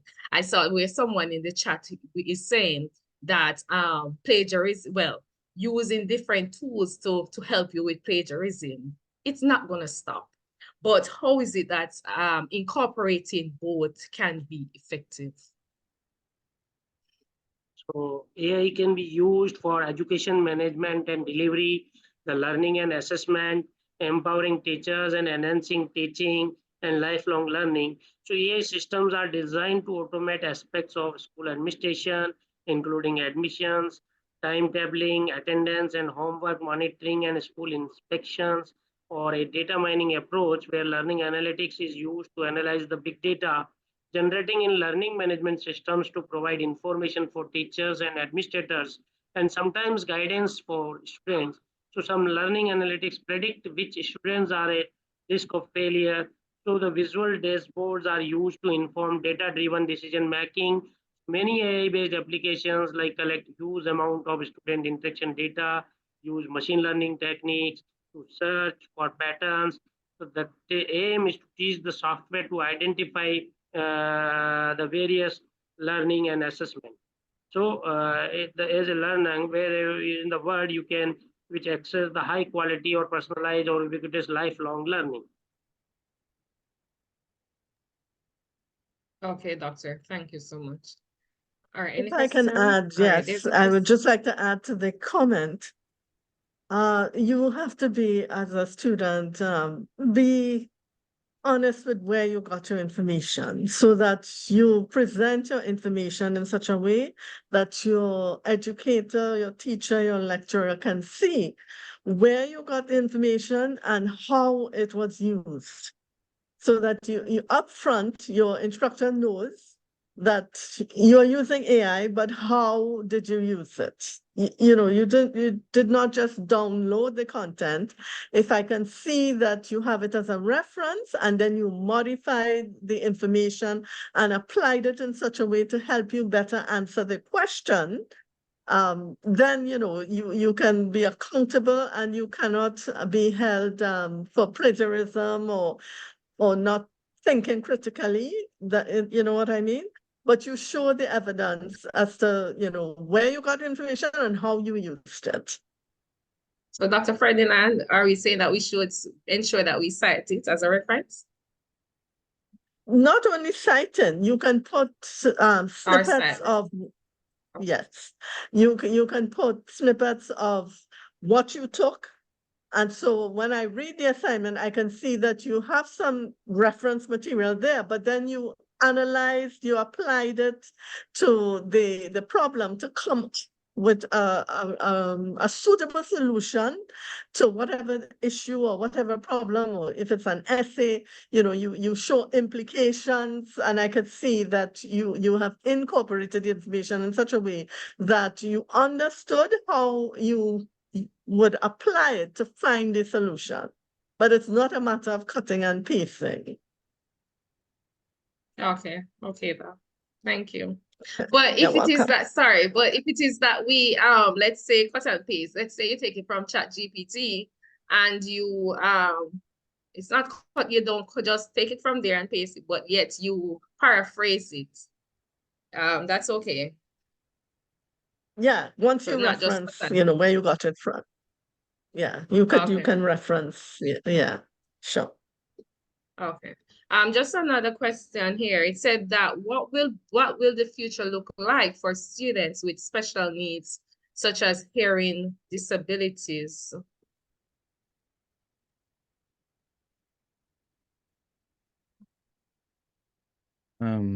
I could AI maybe can take be that. greatly improve accessibility in special education, making learning materials more easily available to students with disabilities. For example, AI can be used to convert traditional textbooks into accessible formats or digital text with audio or like with adjustable font sizes, everything you can do with AI. So in the future, the key advantages of AI in education for educators are automating administrative tasks, and you can focus on the teaching and providing individual student support. I just wanted to add too, because I think where AI is coming into place is that we have physical disabilities and AI is now being designed in such a way that it can help those who are impaired. It can do audio text, it can do visual text, it can do alt text. Alt text is great now with AI technology. So they can have the knowledge. And when we look at technology moving now, just imagine someone with a prosthesis. That prosthesis now has an AI that sends to make the adjustment for that person who's physically disabled. You have so many things happening. You have individuals with brain-computer interface now with connection to the brain that is going to advance how we see support to individuals who are unable to talk. Now they can just think and electrodes give that information out. So I think we're in a wonderful space, notwithstanding we have to respect ethical issues and individuals' privacy. Okay, thank you. Thank you so much. Thank you for those that contributed to the question section. All right, so we are now going to be moving on to our last presenter. Please do not go anywhere. It is an interesting day so far. And so we're going to be moving on to our last presenter. Dr. Nick, are you there?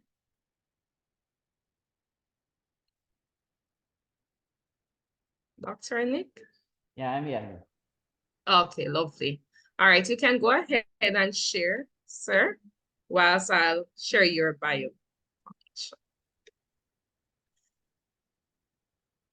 All right, please pardon me for the pronunciation. Professor Nick Zol, Associate Professor T.S. Dr. Nick Zulkarnaen Khidzir is a certified MBOT professional technologist and an associate professor at the Faculty of Creative Technology and Heritage at University Malaysia, Kelantan, UMK. His diverse research interests include advanced methods for educational technology, multimedia, and visual communication interaction with Islamic perspectives, software engineering, cybersecurity risk, information security risk management, entrepreneurial leadership, and business and education computing, including e-commerce and creative computing projects. As the founder of Creativation Lab UMK, Dr. Khidzir has led numerous high-impact entrepreneurship innovation projects and consultancy efforts focused on creative innovation and digital technology. He also leads the task force for the postgraduate academic program, Master of Innovation and Design at UMK. With over 20 years of experience in ICT integration and entrepreneurship projects, his expertise has benefited government agencies, private companies, and the higher education sector. Dr. Khidzir's niche area of research emphasizes creative innovation and digital technology, earning him various recognitions and awards in research and innovation competitions at both national and international levels. He has registered and been granted 10 intellectual properties for various technological innovation and entrepreneurship education models. Additionally, he has authored over 70 publications, including journal articles, case studies, conference proceedings, and creative writing, covering applied digital technology, creative computing, entrepreneurship, education, innovation, and cybersecurity. He serves on multiple advisory boards, including the MBA Advisory Board of UNIKIL, the DBA Advisory Boards of MIU, and as a master trainer for computational thinking with MDEC. He is also a professional software tester with MSTB, a TAC auditor, and a panel of assessment for professional technologies with MBOT, registered as one of the top outstanding entrepreneurship mentors award recipients by the Ministry of Higher Education, Malaysia in 2018. Dr. Khidzir also served on technology advisory boards for Cash, a digital financial merchant payment gateway solution owned by Web Impian, SDN, PhD. Dr. Nick, the floor is now yours. Thank you very much, Sherry Ann, for a very long introduction. So, yeah, yes. I think the last presenter. Maybe I want to say a quick, just a wrap up a few things. A lot of things we have learned today from Dr. Deborah about the application on AI, Prof. Aravind about the tutoring system, and also from Dr. Rohan about how to have the quality of the student knowledge through challenging, a lot of challenging in AI, and also we got a lot of input from Prof. Pankaj, okay, transferring learning into education and about the evolution and the revolution of the AI for the next future. But my presentation is a little bit different about the application of this AI in various fields. As we all know, the multimedia is the first generation of in educational application, whereby we can apply the artificial intelligence to make sure the tool for education. Okay, and then maybe I want to talk about this, how the user and the people that can use the AI technology to make their life easier, especially in teaching and learning. Okay, even though from us as educator to apply this technology to create more engaging teaching and learning environment, and also to the user, how they can apply this artificial intelligence to create more effective and more critical analysis of their assignment. And actually, this is from my faculty, Faculty of Creative Technology and Heritage, where I belong to. I think I skip this one. And we also introduced about the Master of Innovation and Design, how we can apply the technology, not only the digital technology, but other technology into the design, so that we can create a more interactive platform or application, especially to implant the human, I call it the human natural educators into the system. And I also had transformed the the technology into the entrepreneurship incubator. So I think I just skip this one, but come back to this fundamental of the artificial intelligence. We learn about the machine learning, how we can create the algorithm and recognize pattern on the algorithm, which is the core component in artificial intelligence. And also how this artificial intelligence can understand our natural language, so that we can communicate with the machine, and how the machine can be our companion to help us, especially in independence learning, okay, in teaching and learning. And I think maybe in the future we can see a robot can teach us in the class. So this is the fundamental of artificial intelligence, that we can develop a lot of application, not only on the software-based form solution, but then on hardware solution, so that they can help us in many ways. Okay, not only in teaching and learning, but in other industry as well. Okay, so but in my presentation, it's about to use the artificial intelligence in web design and web development. This is a more technical on how we can use the artificial intelligence to create higher quality of production based on our creativity.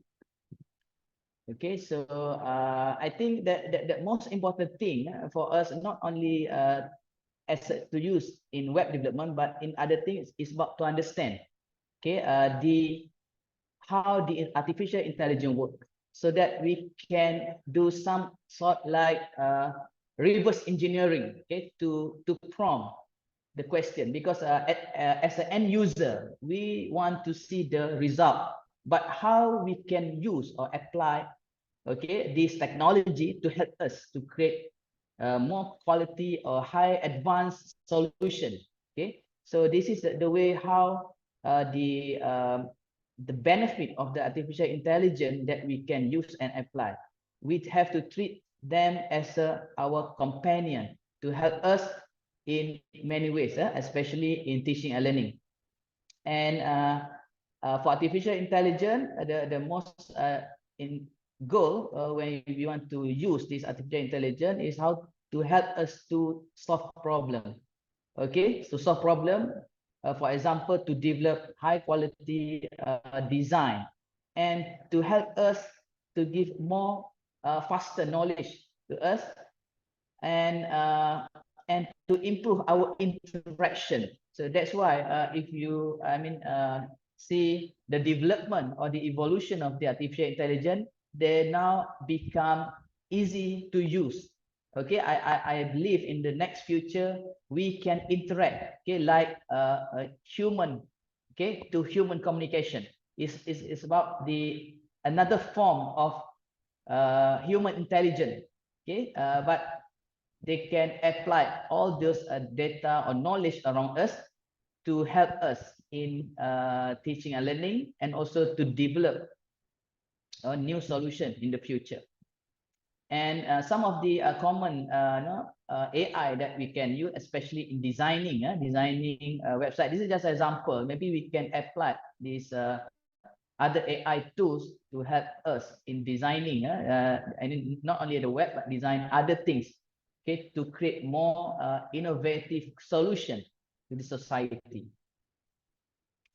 And this is some example of the tools with AI capability that can be used, okay, for web designer, or maybe the creative content to develop, okay, their solution.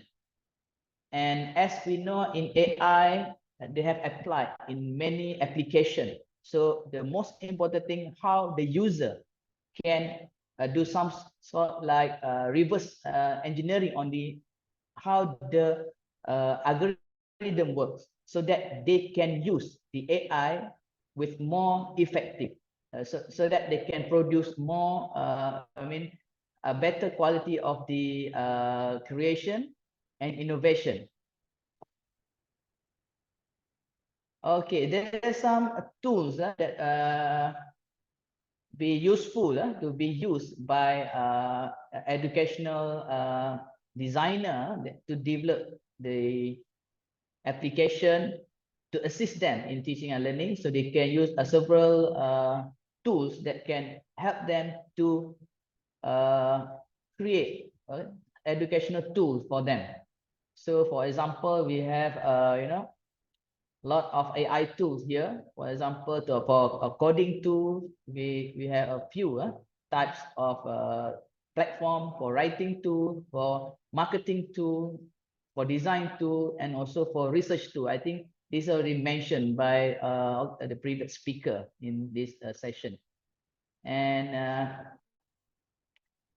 this is also interesting about the AI in cybersecurity. So this is how we can apply this, the algorithm or the solution that provided by AI in cybersecurity for faster detection, for phishing detection, and also to understand the behavior analytics, how to prevent the fraud, and to secure the environment or platform in our digital environment. And this is also that some of the benefit I can show you about the using AI in cybersecurity, that we can learn, okay, more over the time. That means there are a lot of data that to be analyzed, then to identify the unknown threat, and also give a better overall security solution. This is a good to give awareness, and also to give the education to the not only the professional in cybersecurity, but to everyone, so that they can that can understand about the AI that can be benefit to them to prevent from threats and the threats on the impact of the cyber security incident. And yeah, just keep this one. And another thing that's also be useful in designing graphic and digital art, we can use AI, because the AI is everywhere now, especially in creative design, or to develop the art using creative tools. So because the content now become a useful tool for educators, so that they can produce the good tools to help them in teaching and learning. And there are also AI features in graphic design and digital art. We can use GenCraft. So this is another way how we can represent the graphical, digital art by using the AI tools. So the problem is the user need to understand the prompt, and how to understand the prompt, to understand how the algorithm works. So this is another way how to utilize the tool that we create, because if we have all those tools to assist us, and we need to make sure the tool have been used widely to the people, especially for educators. They can use and create more engaging environment of tools for the student in teaching and learning. And there is some application that we can use. We also can create video in second, video production. So for educators, I mean, in every level, in university, in school, if we can produce a good video, we can give more understanding to the student. So that's why we need to learn, or we need to encourage them to use this AI generator, okay, to produce a good video production. So this is a challenge for us, because some of the AI tools, they are very good, but then the problem is the user are not really understand to use and to prompt accurately, okay, based on their need and their objective of the education, production.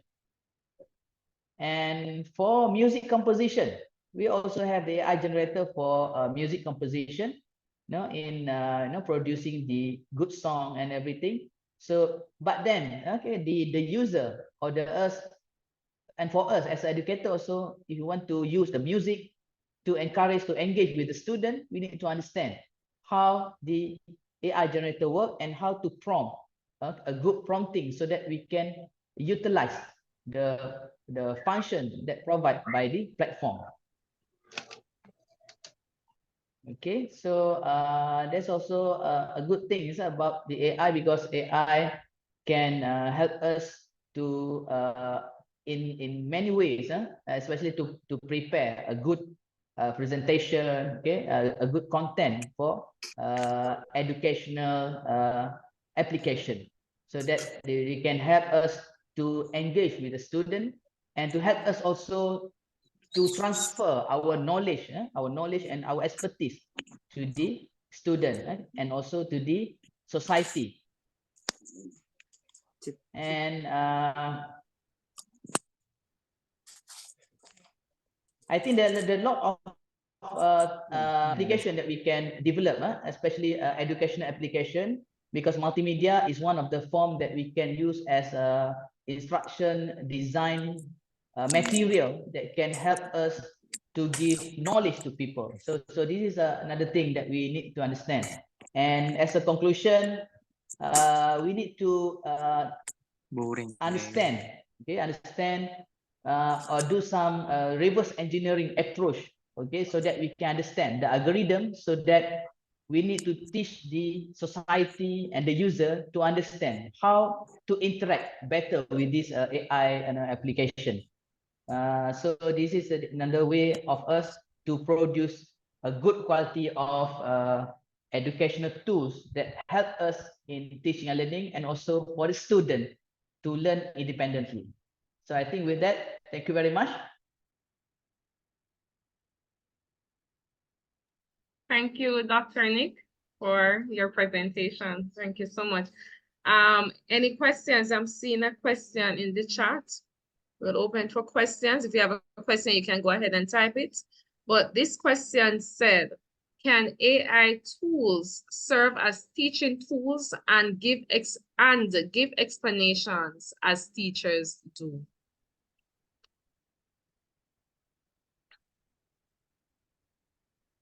Dr. Nick? Okay, yes.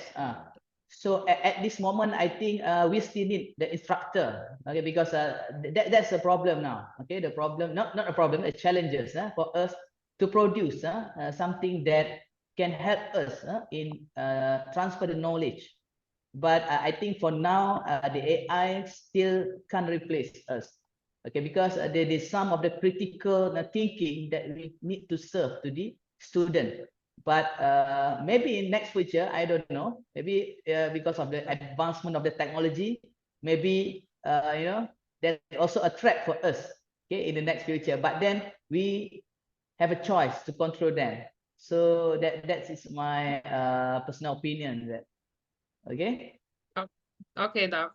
Thank you. Any other questions for Dr. Nick? You cannot replace teachers, but I know that it's going somewhere.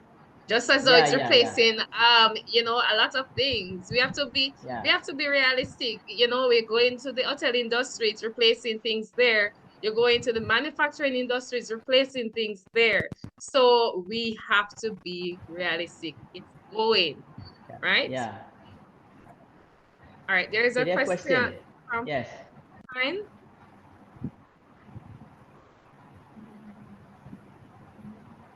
What's question? What is the question? And are you able to unmute yourself, or Dr. Krishnan? You have to unmute. Okay. We're not hearing you. Is that Sharianne? Yes. Can you hear me? Yes. Good morning, Doc.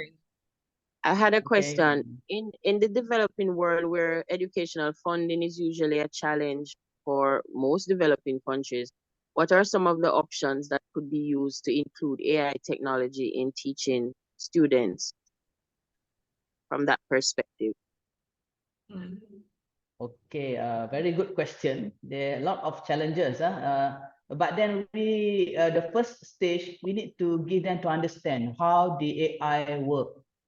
Okay, so that we can give them the freedom to feel and to apply the artificial intelligence for their independent learning. And one more thing, with assistance of educators, we can go a very simple independent learning, because with the AI now, so besides we creating a good educational application tools, so we can teach them how to experience the AI in various platforms, so that they can learn by doing practice. Okay, they can learn from their real experience, engage with the AI platform. So that's the way to give them some interest when they learn something. Okay. Thank you, Doc. Thank you. Any other questions for Dr. Nick? I notice most of these tools, though, you have to pay for them. I think that's one of the issues that we are encountering, and our students will encounter, having to pay for these tools, because the free version might not offer. If they offer a free version, it might not give much. Yeah, I also have a different perspective about this, because now we are looking into the equal education, okay, like SDG, okay, in we fight for equal education, but then with the restriction of this AI platform, once is a free version, one is a paid version, so indirectly we creating a gap. So I think this is the thing that we need to think of, how we can have some equal education, okay, around the globe. So that is also important for us. Not for us, it's okay, as from the perspective of educators in university, in school, we try to fight for education, equal education. But I think so. This is my personal opinion. I think the industry also have to play their roles, and not just thinking about the benefit, or the benefit to gain some profit from the technology, but then to serve the society, especially from those developing country and so on.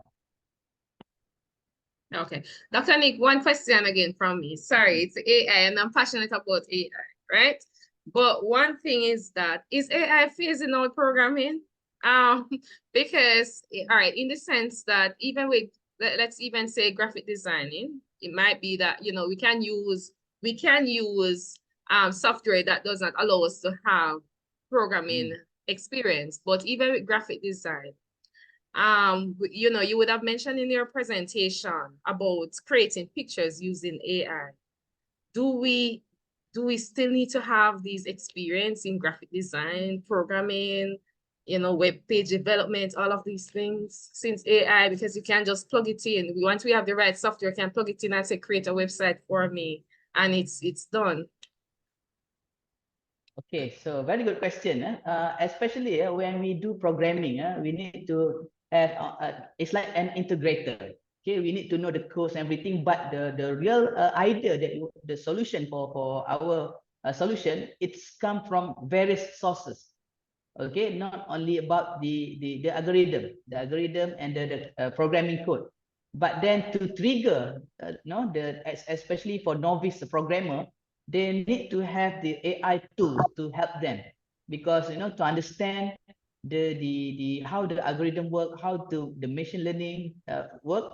So it's quite difficult, and some of these using this AI tool can motivate them. And other things about creating the arts, I think nowadays maybe the algorithm for creating arts using the AI tools is growing, because in normal cases, when we create visual art or in multimedia design and graphic, they have several versions, okay, several options that will be choose from the design. So that with the help of AI tools, they can produce more options for their design, so that we can find the best design for the needs of the customer and for the needs of the satisfaction. So it can never replace us. It's just that it will help to enhance. So now they can be our companion, our assistant. But I don't know, maybe in the future, nobody knows. Okay, so maybe they will live in like a robotics form of the human to teach us in class. Yes. Okay. Yeah. All right. Thank you so much, Dr. Nick. We have one last question, and that's the last question for the morning. It said, using AI in education like publication, will that not lead to plagiarism? I don't know if that is your question or if anybody else wants to answer that, which was already being answered, but some persons may have come in a little bit late. But let's see what you have to say. Okay, about the using tools in research. Yes. Okay, they have a lot of there are various aspects of using the AI. Okay, in various practice. But now AI are very good in industry. They for those users are not from computer science background, or maybe the system digital technology expertise. They try to learn the AI application. Okay, and also in research. Okay, so there are a lot of tools that we can use, but then we need to use wisely. Okay, we have to be very smart using this AI, because not the result came from the AI. Some of them are still learning. It's not so accurate, but in certain extent, they can help us to filter some of the basic basic problem that we can solve. But then for in research, we need to be more critical in analyzing the thing. But they also have the tools for us, like there are a lot of tools in research, like Lens, the ORG. Okay, they have applied the the algorithm for us to identify the global patterns of the research interest. They can analyze a lot of things, even though in other tools that help us doing research, that also good for us to analyze things. But the decision, okay, only can be made by the expert, how to move forward into that particular research work. All right, thank you so much. Thank you, Dr. Nick. Okay. What a day that we had. It was insightful, it was entertaining, it was full of knowledge, right? Just to remind you that you need to fill the participant form so that at the end of this, you can get a certificate, which is important to build our profile. All right. So ensure that you fill out the form. That's the only way you will receive a certificate. Thank you again for being here. I will now hand over to our manager, Dr. Krishan, and the other name. Thank you. Thank you very much. Nice being with you guys. Thank you very much. Nice being with you guys. We'll meet again in another workshop. Thanks a lot. The session is closed. Have a nice time. Thank you all experts. Thank you all participants. Okay, thank you very much.